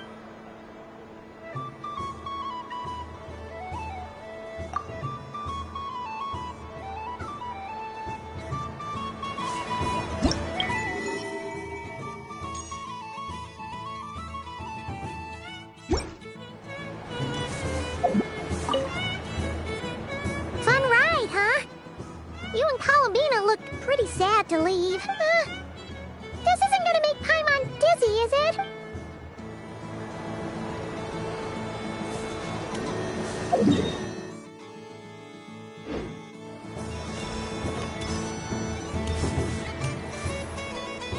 Sunny days! Very well. This most adorable Wow!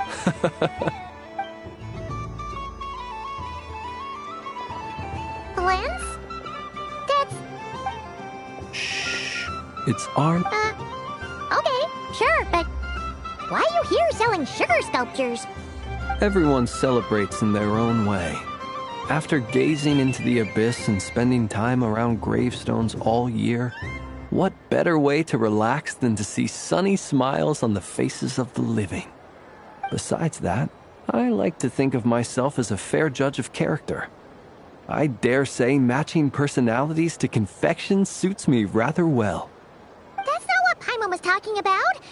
Aren't you afraid that your true identity might be exposed? Should I be? There is all manner of magic in the air this moon prayer night, thanks to the work of the great mages. I see Miss Columbina is hiding in plain sight. Why should I not do the same? Why miss this rare opportunity to enjoy a special evening in my true form? Fair enough.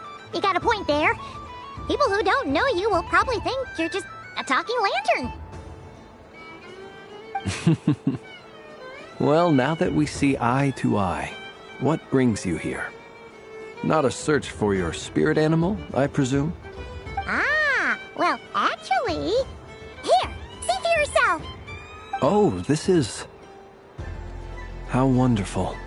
A beautiful idea.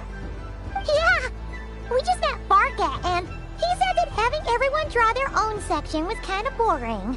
So, he did your bit for you. Ah, Varka. Ever the maverick. I see his artistic skills are... In that case, What? Ahem. Hello, Flip. I did not see. One would expect... Yes, please. Excellent. Hmm? Something the... What about my spirit? Wait, is she taking... Ah, you are quite right, Miss Columbina. Yes, please. Do you prefer the day? Night. Which of the four... Winter. Think of Rainy in the morning. What kind of answer is that? forests, lakes, and open... I like them all. Imagine you open... Wow, Paimon would totally shop there. It wouldn't cost anything. Aha! I believe I know what your spirit animal is. Here. For you. Oh, it's a Kohenki!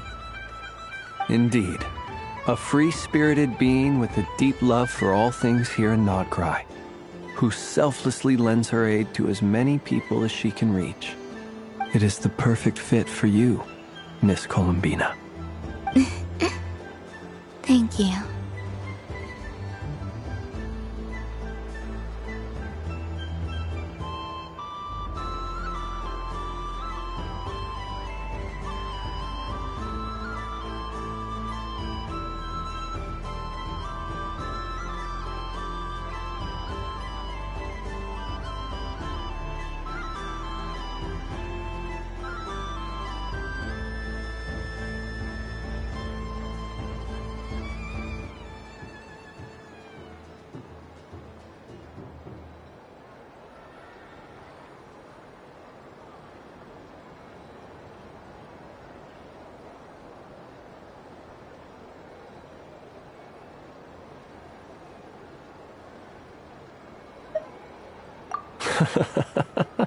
It would be my honor.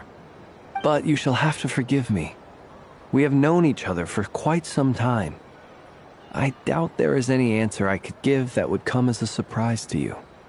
So instead, would you accept this sugar sculpture as a token of our friendship? It's a lantern. Hey, why don't you two go enjoy your candy over there? Paimon wants to try out this spirit animal thing too. Right, Flint's? Come on, play ball. I got this drawing done. But I want to hear Paimon's answers. Ah, but it'll probably take ages. Paimon's a complex soul. And we don't want your candy to melt while you wait, huh? Oh. Okay then.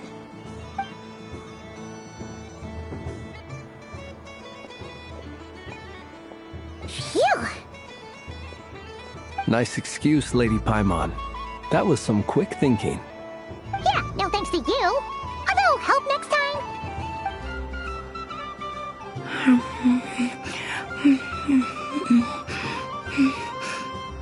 It's sweet. Is that Lockaberry?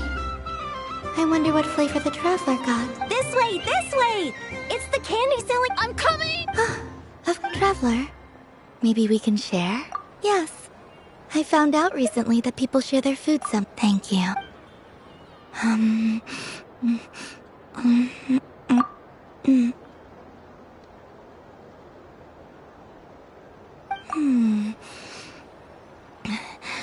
Yours is a little more... amazing. My sugar sculpture has shrunk, yet my heart is filled with feelings of sweetness. I will remember this feeling. Sure.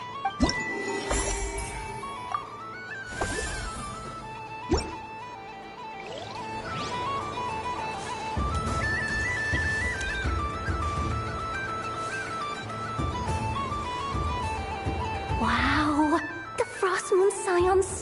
looks kinda plain, but it's pretty cool once you get into it. I don't go to Hisi Island much, but it's got that, like, old world cultural feel. And if culture means we get more festivals, I'm all for it! Hello. Hello, Yehoda. Columbine... hello, Moon Goddess? That was too close. I almost gave the game away in front of the staff. Oh, wait. What's the deal with her shoes? They don't make a sound when she walks. I could do with a pair of those. Do you like balloons too? Balloons? Oh, you mean those? What's so fun about balloons? I'm not a kid anymore. They're probably more up Aino's alley. Yes. The animals seem very curious about these strange flying objects. I was drawn here by their voices. I recently learned a fun new game you can play with balloons, so I decided to come and give it a try. A new game?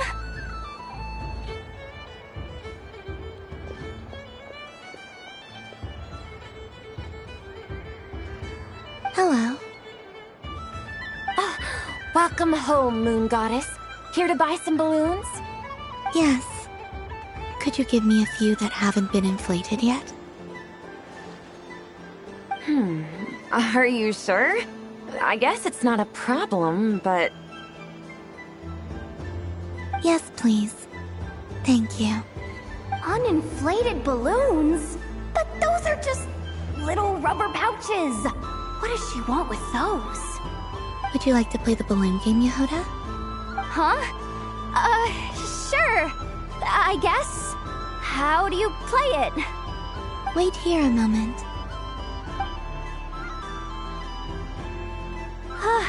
Oh. This is so weird. What have I got myself into now? I thought I saw Columbina nearby. Uh-oh! That's the fourth Harbinger! Although she's helped us out quite a bit, she's good people, right? Is she looking for Columbina? Oh, guess that's my ticket out of here. I'm not sure my heart can take being sandwiched between two Harbingers.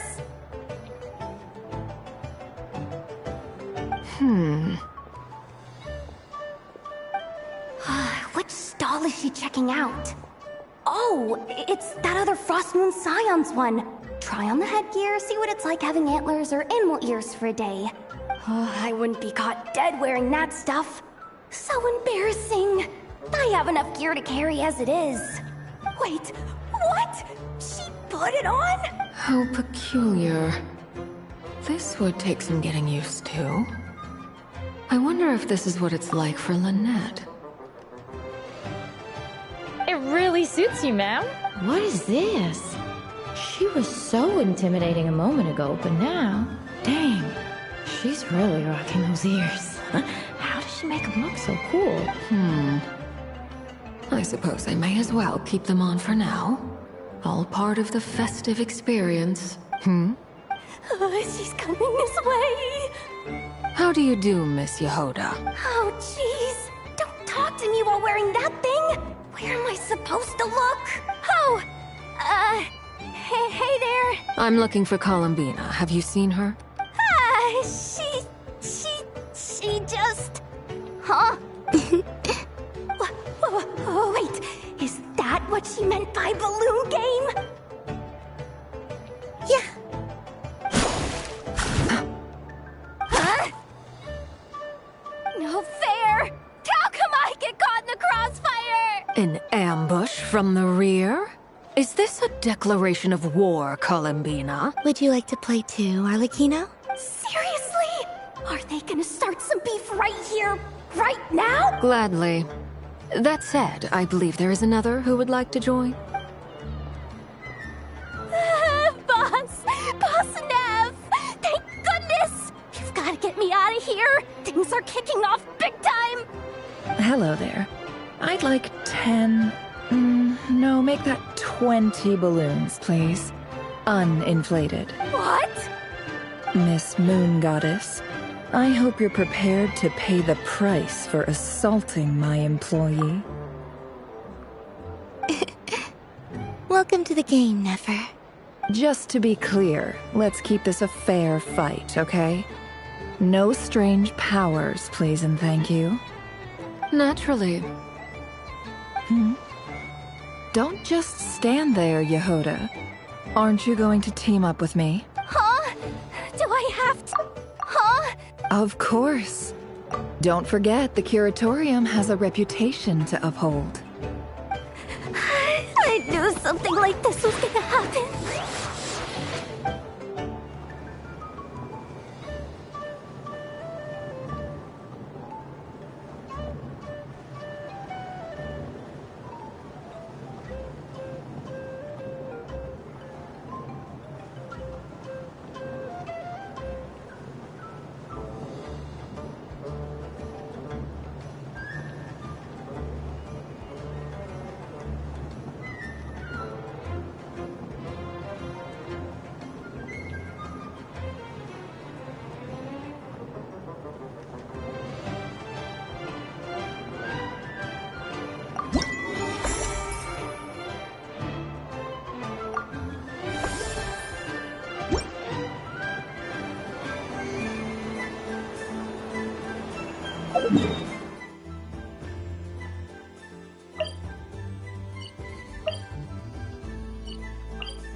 I wouldn't say it's unfair, exactly.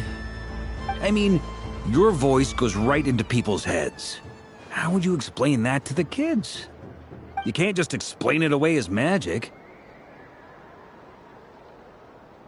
Is something the matter? Ah, Miss Columbina! No, nothing you need to worry yourself about. Ah, impeccable timing. Stick around for a second, Miss Columbina. I need your input on something. This self-proclaimed Knight of Justice has yet to give me a satisfactory answer. I, for one, would like to hear your verdict on the matter. Hey, now, I left the flagship just to help you out, Miss Nicole. What's going on?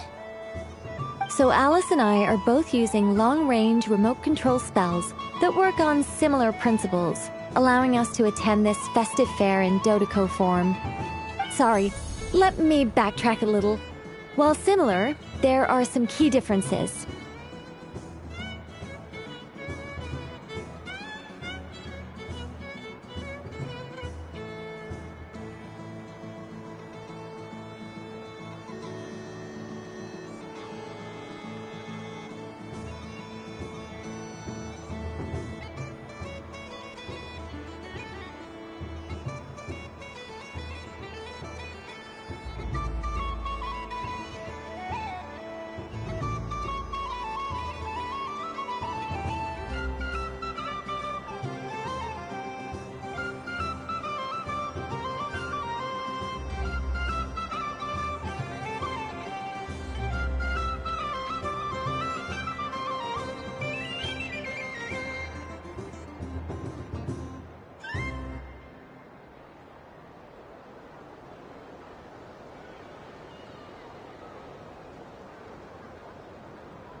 Alice, being a great mage, wanted her Dodeko to reflect something of her own charm and mystique. So she adjusted the way its tail moves when it spins around. An entirely gratuitous move, in my opinion. I hardly see how anyone is going to notice that. If anything, I'd say that anyone who stares intently enough at a Dodeko's tail to notice such a small detail is someone we ought to be highly concerned about. I only say this to emphasize that my question has nothing to do with tails. Now that we're clear on that, why is Alice's Dodeko permitted to interact directly with the children celebrating Moon Prayer Night, while mine is not? Your voice speaks directly into people's minds. See? Exactly what I said.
Miss Nicole?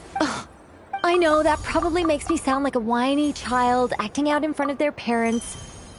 And it's a little embarrassing now that I think about it. But hey, I said it now, I can't take it back. That would be even more embarrassing.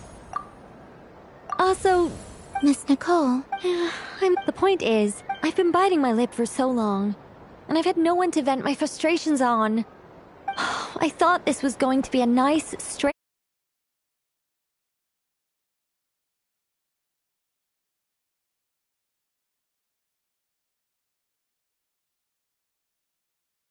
Well, I'd like to... Then what are we waiting? It's like they've...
Congratulations, Miss Columbina. Fate? Well, something to that. You could even go with, all my hopes are now resting on this. Can I open it? Stop teasing. Wow. What a lovely sculpture. Classic and cute at the same time. You have my sins. Thank you for sharing your... Don't mention it. You've all done much to...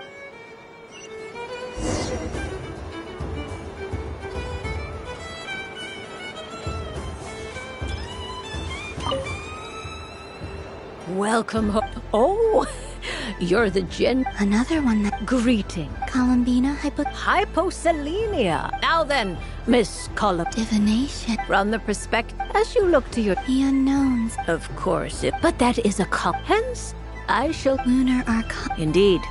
Unlike Hydra, people like to think of themselves as creatures of agency and free will. Peering too far and too clearly into the future is detrimental to both body and soul. I'd like to give it a try. Of course you may.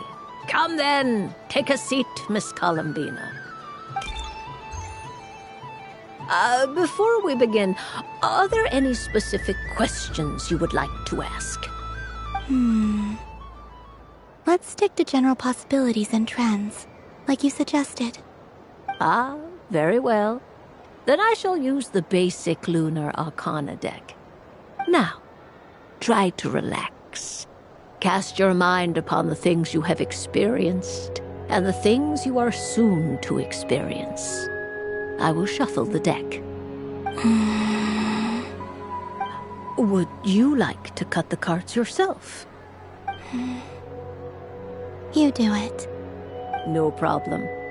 Now then, to make things easier for the Seeker, that is to say, you, I shall decipher the cards from your perspective.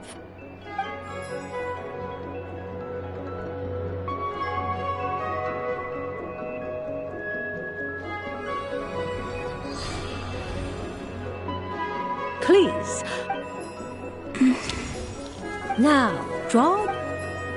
And now the third arcana. This is the present. Finally, the last card. This shall speak of the future, which...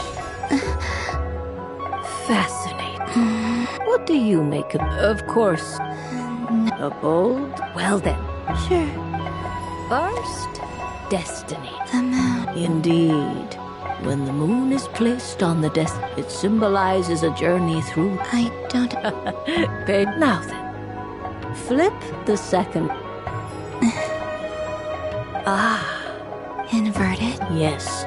Combined with the moon as one's a choice. You fumble through... Is this about... I suspect only you. All is not... Oh my. The lovers. One of the most interesting Luna Arcana. What does this one mean? This means that you have had an unprecedented emotional experience. It's true. I've made a... That sounds lovely. Yes. I understand, but rest assured... The future. I'm ready. Very well.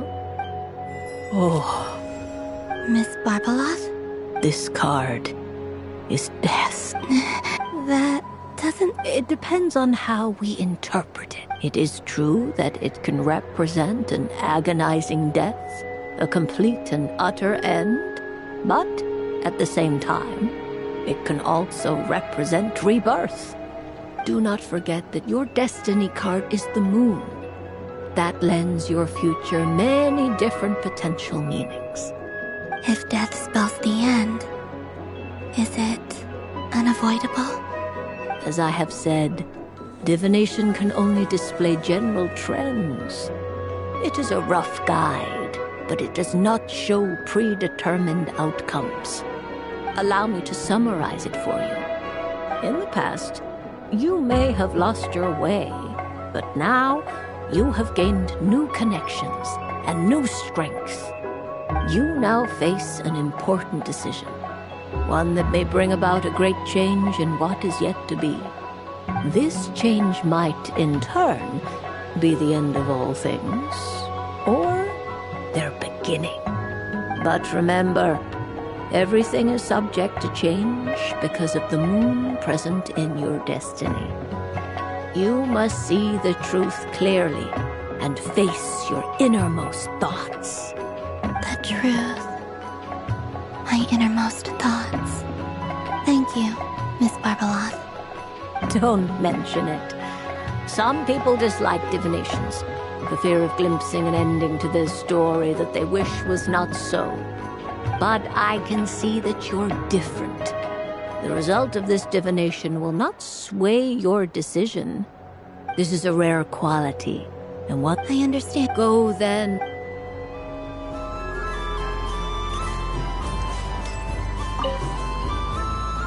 A soft and furry creature that... Welcome home, Moon Goddess. Allow me to introduce myself. I am when the going got... That sounds like... Doesn't it just? Oh, but then the reason only to find it overgrown with seagrass. I made it back. Couldn't you just... Oh, the last thing and so, dear Moon Goddess, I was wondering if you might lend me your allegiance. Are you roping me into a crime? Oh, let's call it a once-in-a-lifetime carefree adventure. Does that sound better? All the festival goers tonight are dressed up as the Moon Goddess. But there's nothing to say that the Moon Goddess can't disguise herself as a Dodoko, is there? Besides, I'm afraid I... Oh, that's quite all right. We don't many like mine in our eyes, but perhaps in... Yes. Oh, wonderful!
Ooh,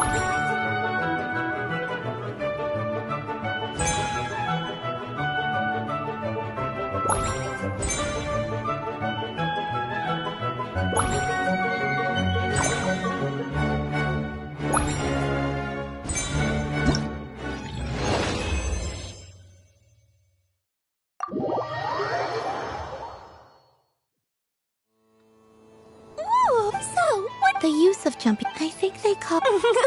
Not bad. Any kitten? Ooh, remember, I will.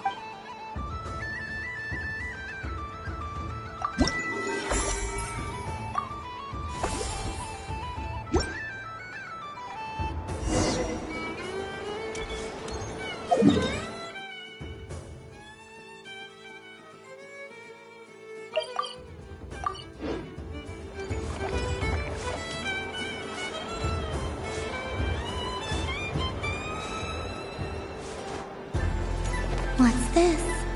There are so many attractions here. Since I rarely get out, I might as well make the most of it.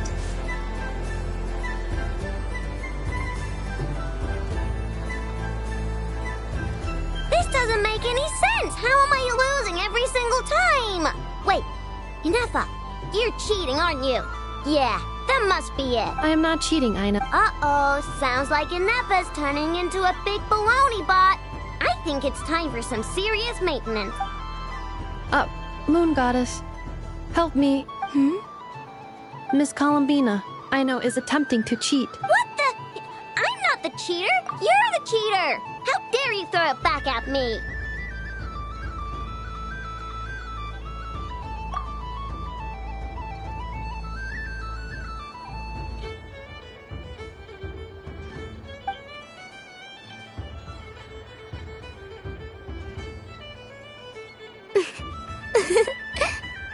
Alright, fine. Let's all laugh at Aino. Just you wait till I get home, because I'm gonna make a game bot that can win 100% of the time. Let's see you laugh when I come back and beat your butts. You'll all have your heads covered in stickers when I'm through with you. We came to check everything was okay after all that yelling, but...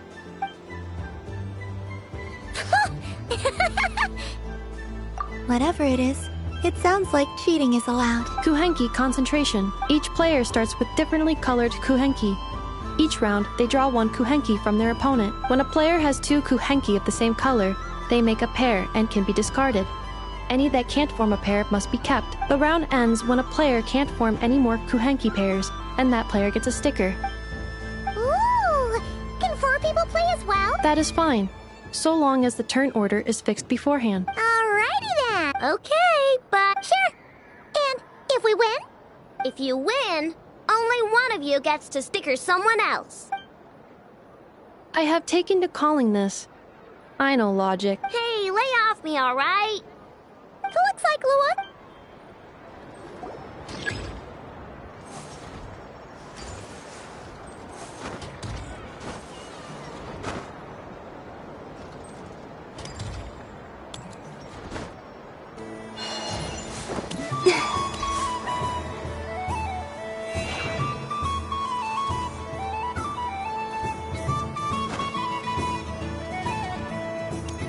Nice! That's a pair!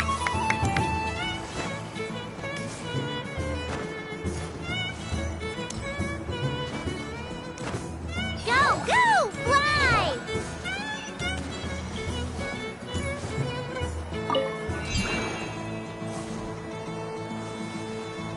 Go on.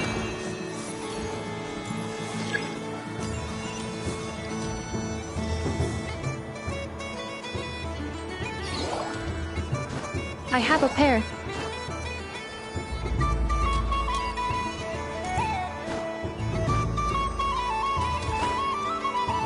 Uh-oh! We gotta pick up the pace!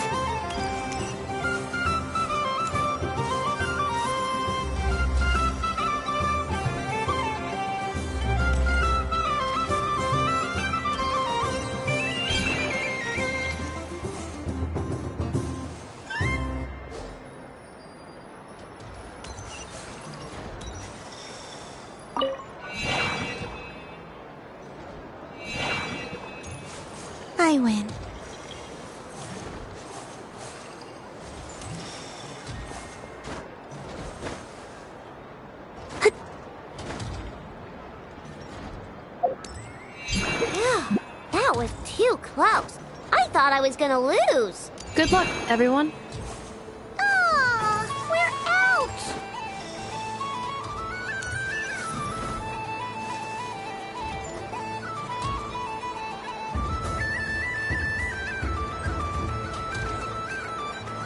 Let me pick a good one. You're looking very pleased with yourself.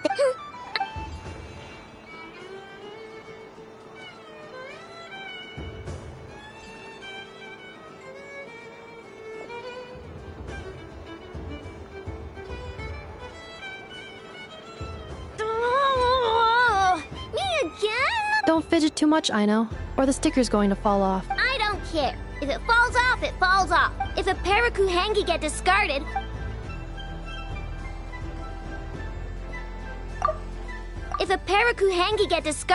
why not a pair of stickers? Huh? Huh?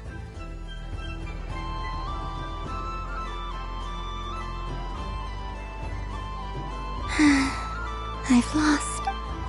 Sticker, sticker, sticker!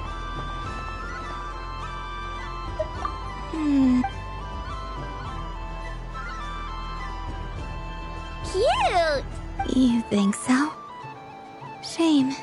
I can't see it for myself. What did Luanatar say? She said it looks so cute that she wants me to lose a few more rounds.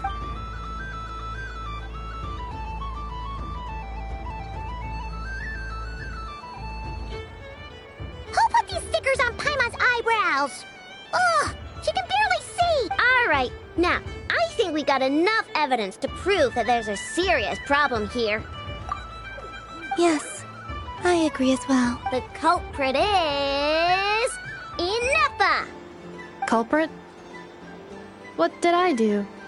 Quit acting dumb, Inefa! You're not wriggling your way out of this one. I've been watching you. Not only did you remember whose side Luanatar started at, but every time someone drew a Kuhenki, you were logging it and calculating every last possibility. Which Kuhenki pairs were gone, who had what color Kuhenki in their hand, even our facial expressions. You were keeping track of it the entire time. Exactly! What Ino said! Putting aside the fact that running calculations is not against the game rules, do you have any evidence to support your allegations? But that's not against the rules either. So she admits. She certainly does. Alright, everyone grab a sticker. But... Take that!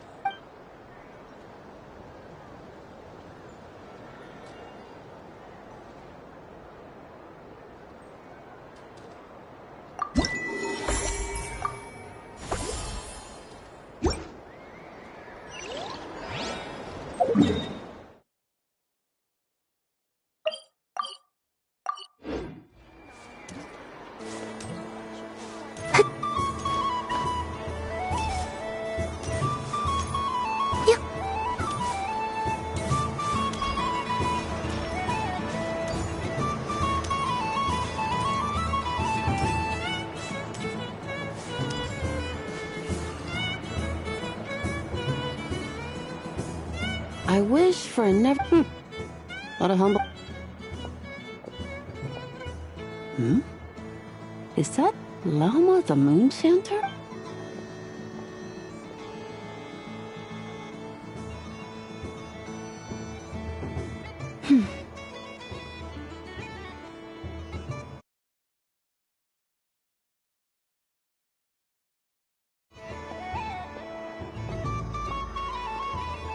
I wish that the long plume ibises would stop biting me. Oh dear, poor Lauma. All right, I'll write that one down for you. While everyone else is celebrating Moon Prayer Night, you're as busy as ever. I don't mind. It's rewarding work. A good kind of busy. My antlers are at their heaviest tonight, and the Kuvaki waves are especially strong. But as I help these dear friends hang their wishes up, I feel a great peace within myself that is hard to describe. You see, they are all such beautiful wishes, and they are ones that we can fulfill by our own strength. Do you blame me, Llama? I want to hear your honest answer. It is by the help of so many people that I can return to the moon. but I feel as though I've hardly done anything. You've done plenty. I say this in earnest, both as someone who knows your history, and also as a friend who has seen what you've been through. What about as a moon chanter? I feel proud to honor our moon goddess's wish. And I'm sure any moon chanter in history would have felt the same way. Thank you for your kind words, Lauma. But... Since you asked for my honesty, I won't lie to you. My feelings are mixed right now. Besides pride, I also feel... I suppose it's a reluctance to let go. Once you return to the moon, we will be far apart and separated by a false sky. I'm sure those of us left behind will gaze up at that sky, yearning for the moon once in a while, just as you used to do. I will miss you, Lauma. I will miss you all. I hope to stay in touch. I will try and find some way to send messages down from the moon. Perhaps you could use Kuvaki. I've heard Yehoda say that signals can be sent using long and short waves, or strong and weak lights. That sounds a little complicated. What if we forget what the signals mean? We could prepare a codebook beforehand, but... You're right. It wouldn't really suit you. Still, whatever happens, I believe that you will find your own unique way of communicating with us. And now that I think about that, my heart feels lighter. Because you trust in me? Yes. I have faith in you, and in the power of truth. In my experience, the truth tends to be difficult.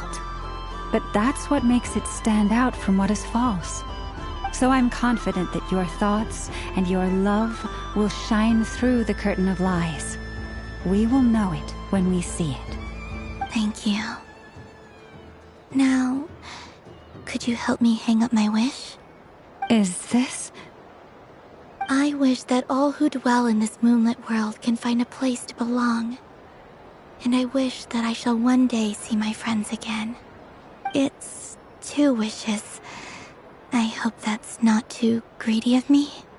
Not at all. And I think you speak for us all with the second one.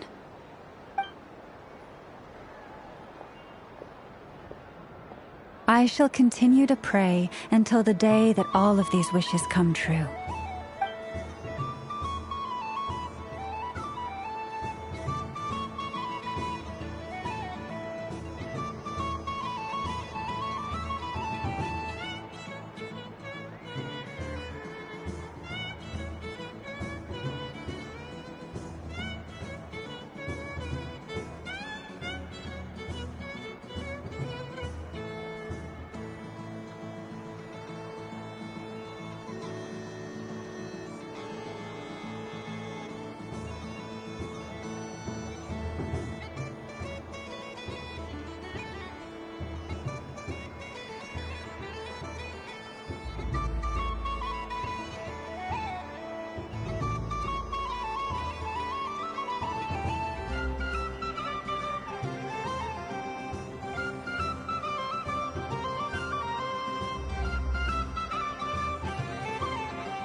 Huh? Albedo? This sketch is Oh. the North Wind.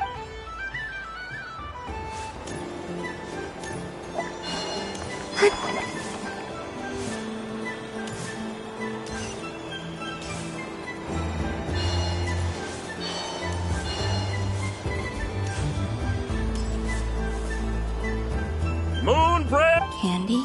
Welcome home, Moon Goddess. Sure. I knew you would. I'm not sure. Is this for yourself or as a gift?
A gift for my friend. Ah. Do you have Nocturne? Huh.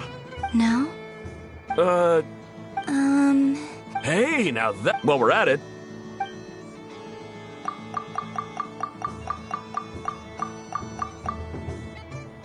Here you go. Every flavor you asked for is in there.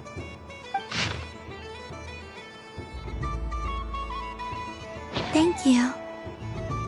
I hope you and your...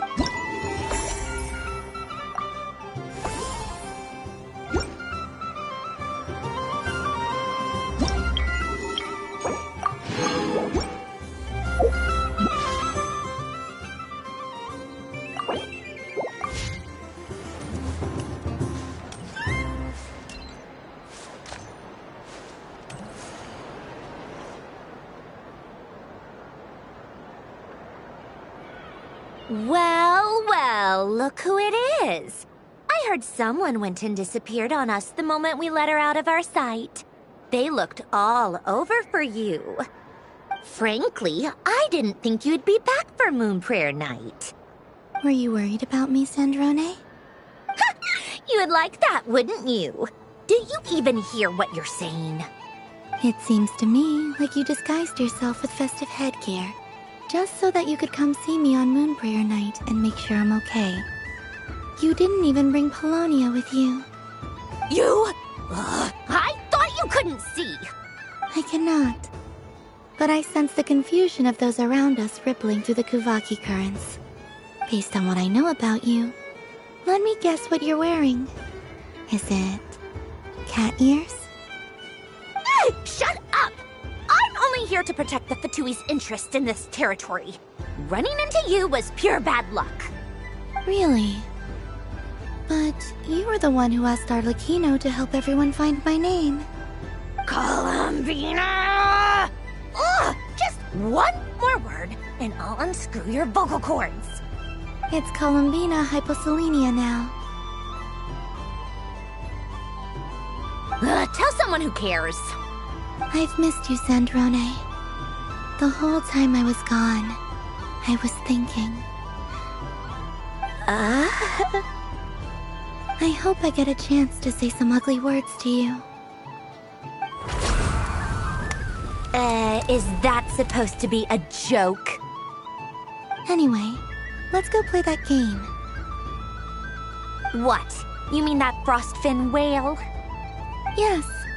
It's some kind of game where you get bitten if you step on the wrong tooth. Seems like fun. Who in their right mind would... Because you're not a scaredy cat. Fine! You wanna play? Lovely. You old geezer! I almost forgot. What? You'd better not lose, or I'm going to beat your head in. What? Allow me to demonstrate since I'm feeling so nice. You just step on the teeth, like this.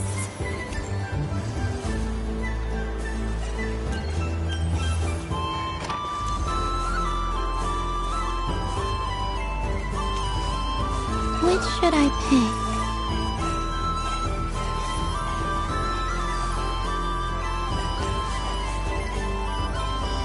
Your turn, Sandrone.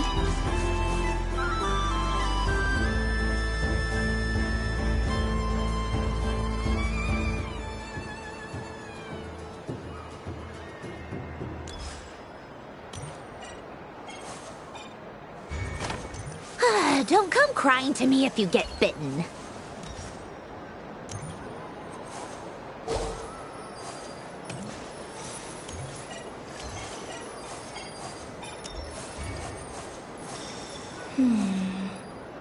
I'm getting a bad feeling from this one. Sensing Kuvaki, there are less and less teeth remaining.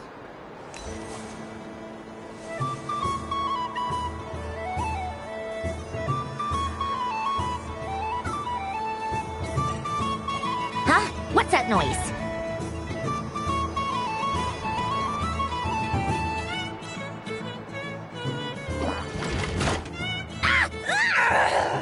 I think you might have picked a bad tooth. Shut it! Do you need any help? It seems like you're stuck. No! It's just a blasted toy! How is its grip this strong? Stop laughing! All right. Well, you lost. So just like I promised. Hey! What are you doing? Are you seriously? Hiya!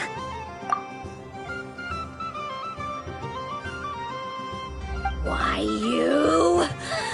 Oh, just you wait! Rematch! Are you alright, Sandrone? That was... Quit your fussing! I don't need it! Alright. I'll go first this time.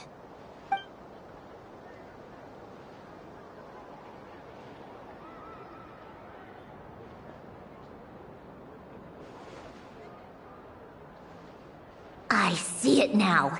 She can sense which teeth are rigged, so I just need to avoid the same ones that she does.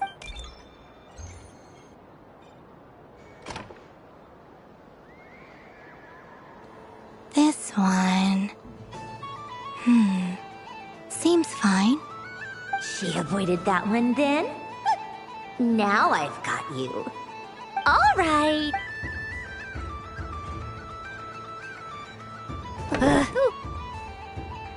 What?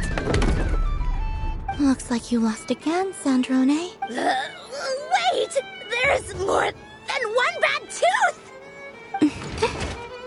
Bonk.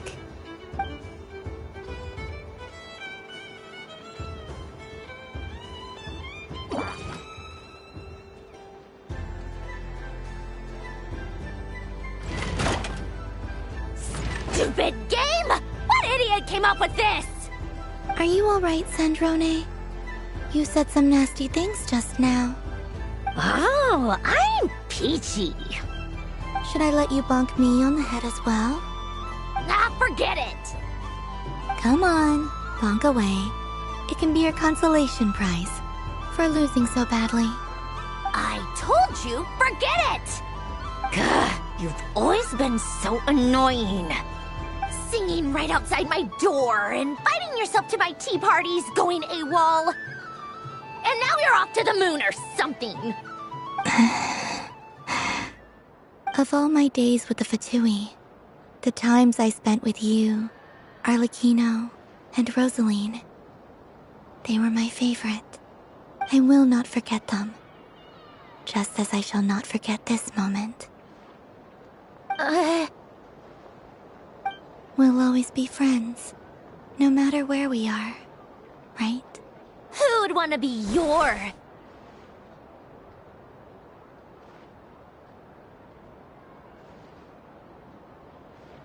I'll miss you, Sandrone.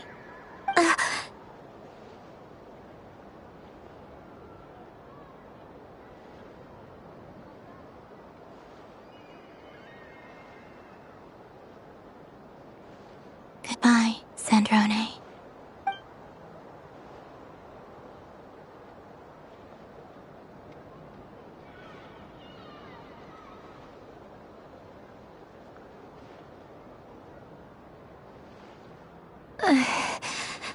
I'll miss you too, Columbina. Sorry, what was that? Ah! Ah! Yeesh! No need to freak out. What's wrong? We've been looking everywhere for you. What do you want? Oh, nice ears.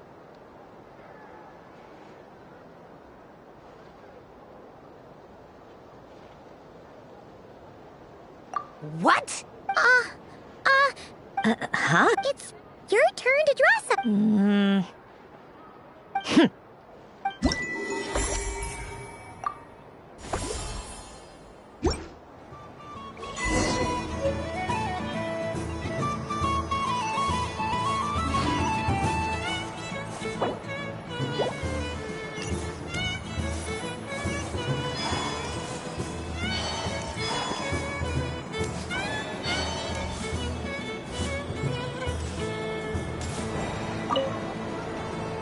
Traveler, Hey there, Callum. Are you sure you don't... right now, what I'd like to do is...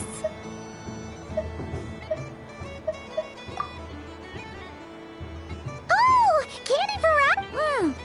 Whoa, what about you, Traveler? How does yours taste? Oh, Yes. okay, gotcha. Sure, this one. Here we go. One per... It's so...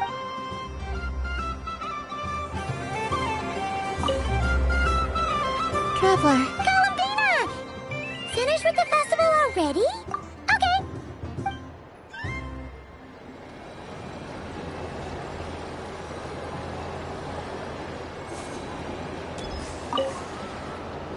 Traveler, Columbina! Finished with the festival already? Really? You're sure you don't want to have a look? yes.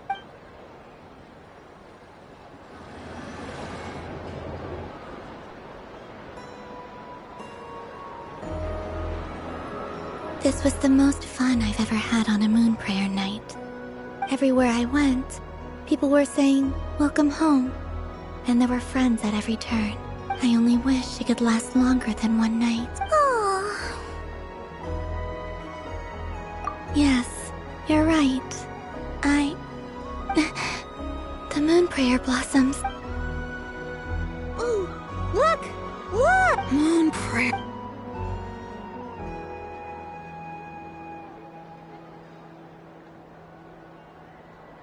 The moon.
Time flies when you're having fun.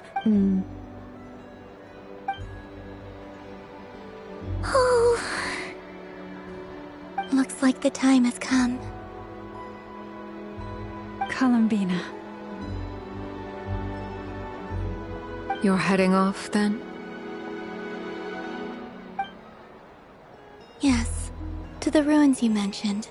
And from there, back home to the moon. Wait! I know? At least... Take one of our craft shop's crumb cookies up to the moon with you. You know, for a snack. Sure. Why not? The Curatorium of Secrets believes in proper farewells. No story should be left without a satisfactory endnote. Never. Farewells are an important affair for the Ratniki, too. We never know when we might meet again. Haha! And here I thought grand farewells wouldn't suit tonight's mood. But I suppose friendly passion is not to be stopped, eh?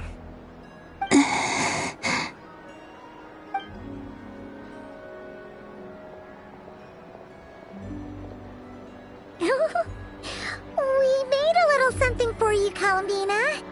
Ta-da! What is it? A Moonpro Night greeting card with drawings by all of your friends. You did mention that you'd like a portrait done, so I took the liberty of creating one for you.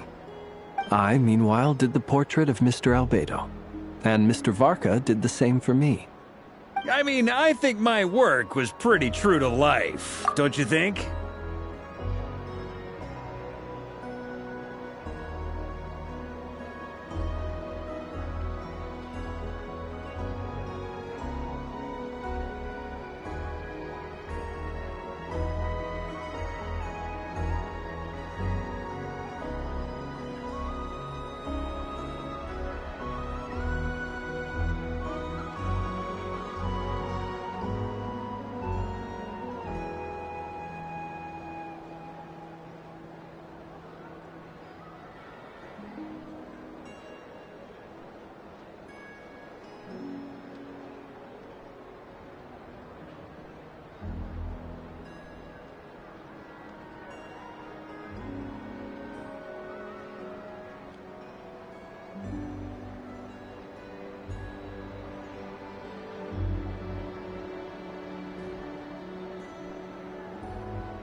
The picture of Ashru was my doing. The two of you seem to get along rather well. Wait, was I the only one who did a full-body picture? That's so embarrassing. I did pictures of me and Anefa. I did my own portrait and one for Hat Guy. Plus, there's the two mages, Arlecchino and Sandrone. So, if you ever miss us, just flip the card open and we'll all be right there with you. I don't know what to say. Thank you so much, everyone. This whole moon prayer night was more than I could have ever asked for. It is the greatest gift I have ever received. Lauma, I figured it out. Figured what out? Remember how the Frost Moon Scions used to use milk as invisible ink to write hidden messages? That was a very long time ago. Oh, are you saying? Yes. When I miss you all, I shall use moonlight in the same way, to write words that only you can see upon the moon itself.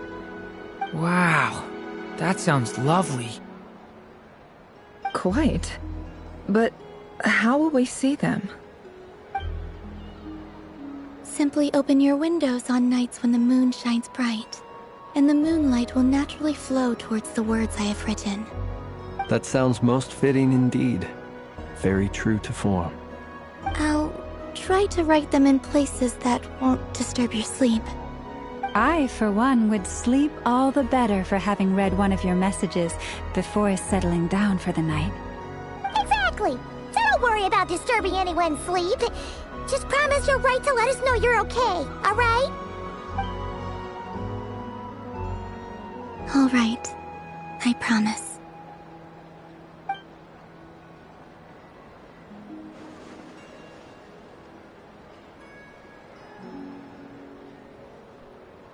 In that case, Columbina? I'm ready. Very well. Let's go.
few moments, I will be gone. I still don't know what to expect on the moon. Will I really be able to send messages to my friends? The Kuhenki, the animals of not Krai. I'll never get to see them again. I wonder where I'll be when the next moon prayer night comes.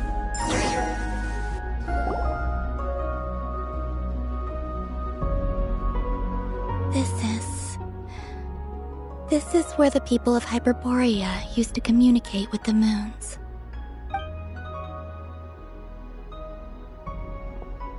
Eternal moon, frost moon, iridescent moon. When the The gate to the moon. Moon marrow preparations are complete. I'm sure Nasha Town is livelier than ever at this moment. Yeah. It's a shame you couldn't be there for it, but it's now or never. It's fine. I'm more than happy with this. My last piece of luggage. My only piece of luggage.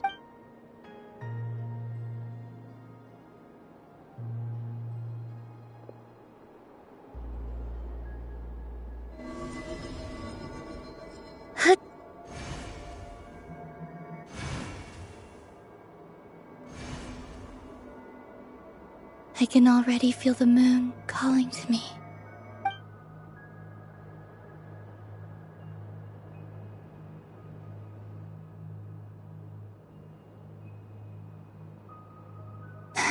Your home lies on the far side of this light, Columbina. From now on, we will at last have a reason to pray to the true moon. Columbina, Yes?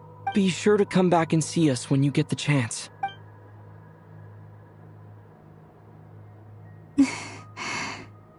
Of course. But if that chance doesn't come, then remember that you have friends on this planet. People who will miss Columbina. Yes, I will.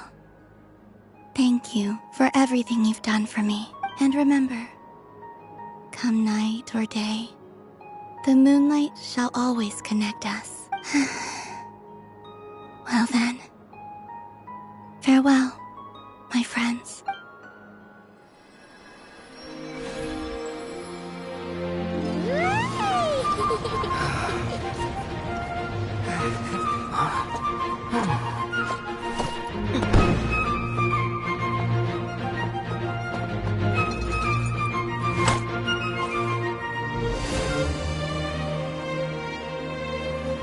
Thank you. This was my happiest night in Teyvat. Farewell, Columbina.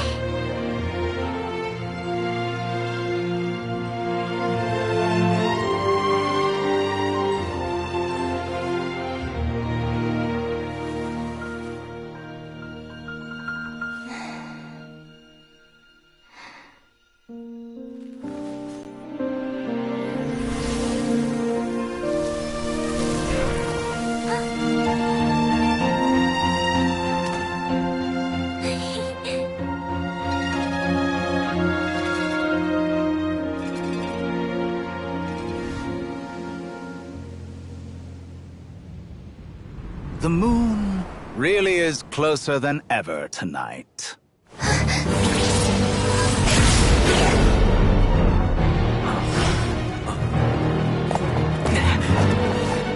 Columbina. All three moons in one place. Time for one final experiment. Reason, life, death, time, and space. They all believed I would fail.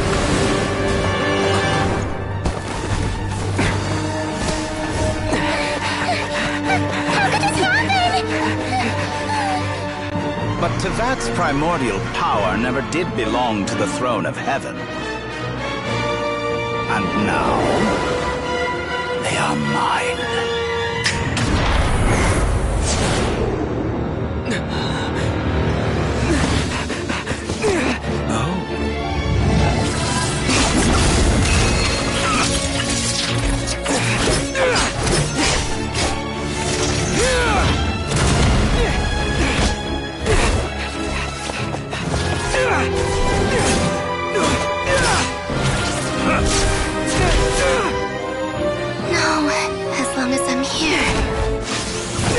Master is free to wield the Three Moons' power.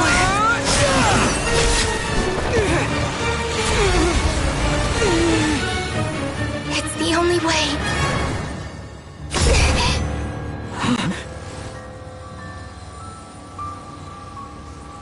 I guess I won't be going home today. Columbina! No!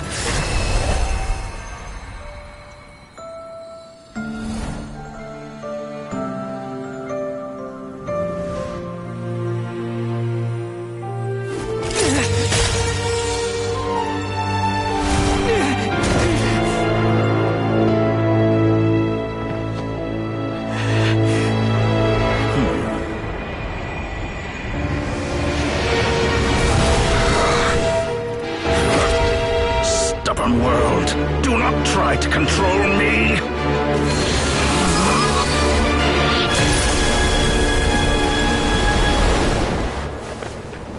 Columbina.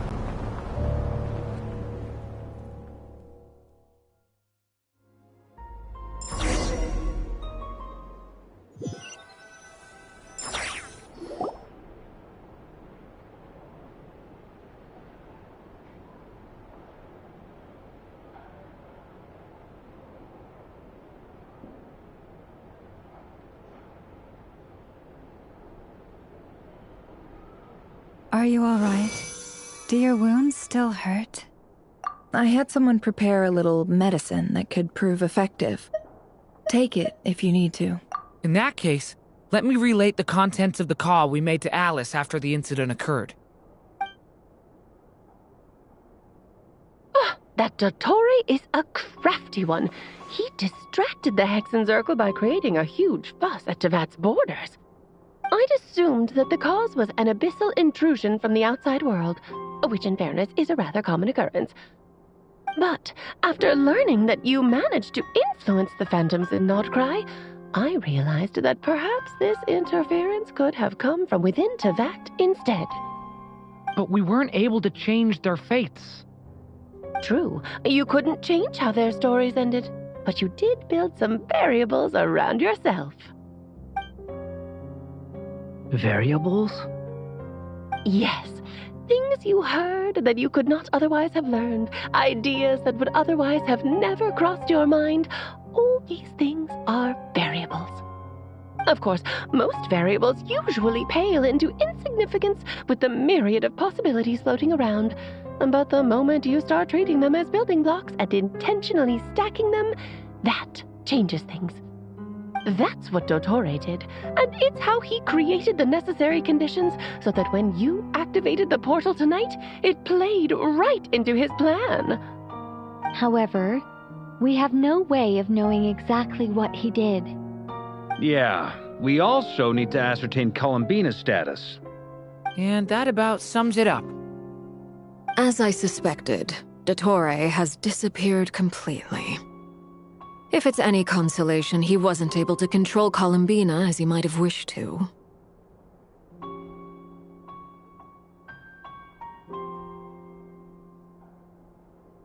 Oh no! What? She did what? All we saw was Dottore appeared and used some kind of power. The next thing we knew, he and Columbina were gone and you were falling into the sea.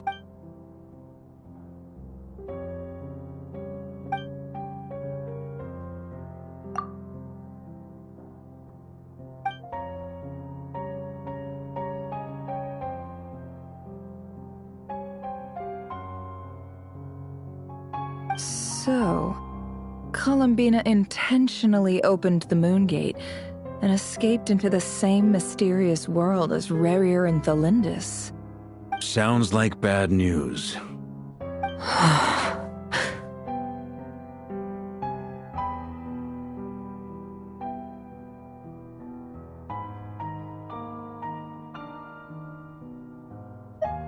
Seen in that way, the Trilunar Syzygy and Rerir's emergence, Dottore might have been pulling the strings in both cases. According to Miss Alice, he is attempting to transcend his destiny, and finish an experiment that only a god might complete. An utter lunatic. Wait a sec. Where's Hat Guy? Seems like he'd want to be here for this. He took off with the Dodo communication device after we spoke to Alice. He said he had a hunch that he wanted to investigate by himself. The look on his face was terrifying. I've never seen him like that before.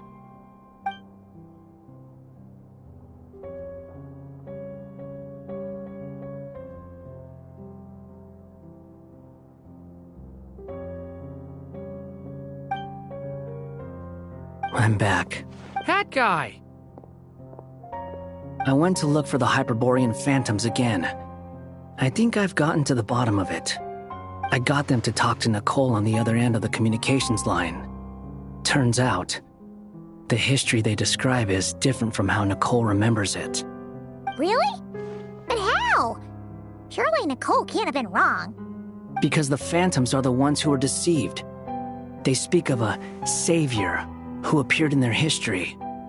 One who never should have existed. This savior promised to create a new moon within the false sky, and even bring back their moon goddesses. Foolishly, they believed in him, and told him everything he wanted to know about the moons. It's obvious that this was Dottore doing. Now you mention it, the first time we entered the Hyperborean ruins, we heard the phantoms discussing their history, and I remember Nicole commenting that something sounded a little strange. But Dottore shouldn't have been able to get in there in the first place. He didn't. Nicole said that this was an anomalous state triggered by disruptions in the causal connections between phantoms from the same era. The variables that Dottore put in place were substantial enough that they even affected phantoms that he never met. So it's not that their memories were unclear. They'd been tampered with. That's exactly the possibility Dottore was trying to manufacture. He turned these variables into knowledge and engineered the situation so all that knowledge would fall into his hands. Then, he harnessed that knowledge on Moon Prayer Night to truly create a false moon. How is that even possible? To be precise, he exploited a weakness in the way the spell works. The spell senses Kuvaki to detect the moon's location. So, as long as the false moon more strongly resembled the moon than the frost moon beyond the skies, the gate would teleport Columbina to the false moon's location. Once he had her under control, the teleportation spell remained active, and he manipulated her power to seize both moon marrows. At that moment, the moon marrows disappeared right before our eyes. It was already too late, even as we were leaving the ruins. By then, Dottore had already amassed the power of all 3 moons. So, where does that leave us? What do we do now? I'd certainly like to know what Her Majesty thinks, now that the concerns I expressed to her have come to pass. But we cannot simply sit and wait for her to decide the matter. And in any case, it is not the Fatui Harbinger Damselette who sees us as her friends, but rather Columbina Hyposelenia. If, even in such extreme circumstances, Her Majesty will not lift the prohibition on Harbingers drawing steel against one another, then I will do as my heart demands. I will fight as Peruware instead. Oh, Arlecchino! Time is short, so I'll make the first move.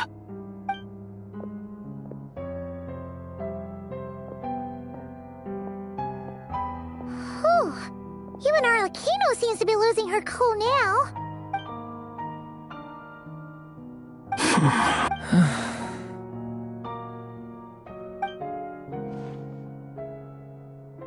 All right.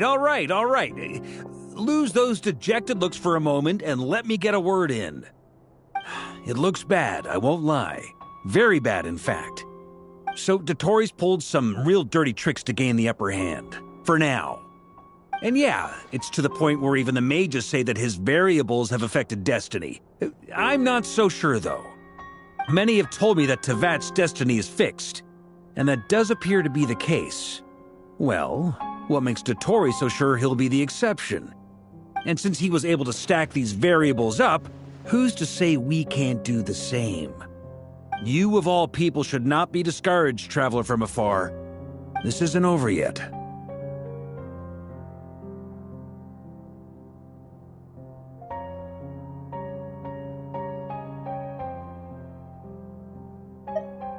And you're not alone in that.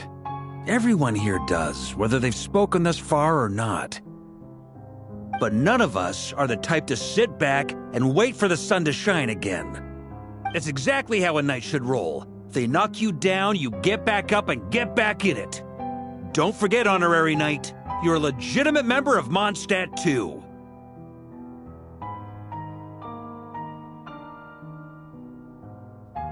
Fork is right. This is far from over. Dottoro's already way overdue a butt-kicking given his past shenanigans. And after this, he's earned himself a double dose. That's what I'm talking about. How's everyone else feeling? I'll use Kuvaki to investigate Columbina's whereabouts. I am not ready to give up either. Leave the intel gathering to me. Whatever happens within Krai's borders, when the Curatorium of Secrets wants to be in the know, we always find a way. Aino and I will do all we can to support you. We will attempt to reverse engineer Dottori's actions and seek a breakthrough that way. Alice and Nicole are busy dealing with an emergency at Tevat's borders, so they can't return just yet. But they're both very angry about this. They've asked Albedo and me to act on the Hexen Circle's behalf and do everything in our power to fight back against Dottori. Are you ready then? We're going to have to conduct a lot of research, even in the early stages. I'll do my best. As for me, I'm pretty familiar with Dottori's way of doing things, so I can try to predict his next move. I'll help with your investigation. Nice! Looks like we have our basic division of labor.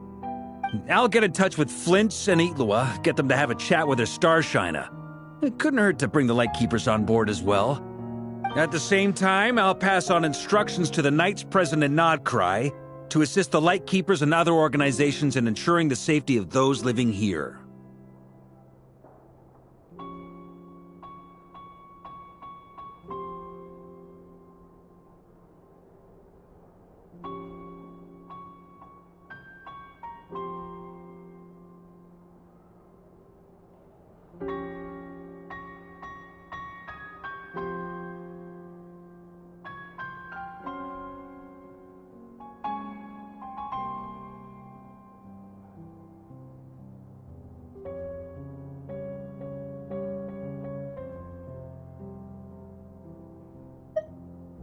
Yeah!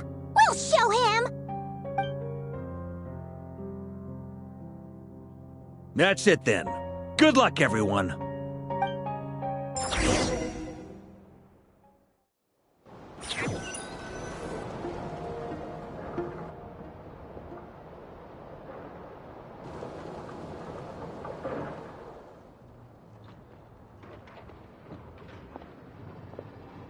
I never thought that Columbina would become my real name. It went from being a Fatui code name to something my friends call me. And remember, come night or day, the moonlight shall always connect us.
Oh, traveler from beyond this world, will you witness this tale unfold?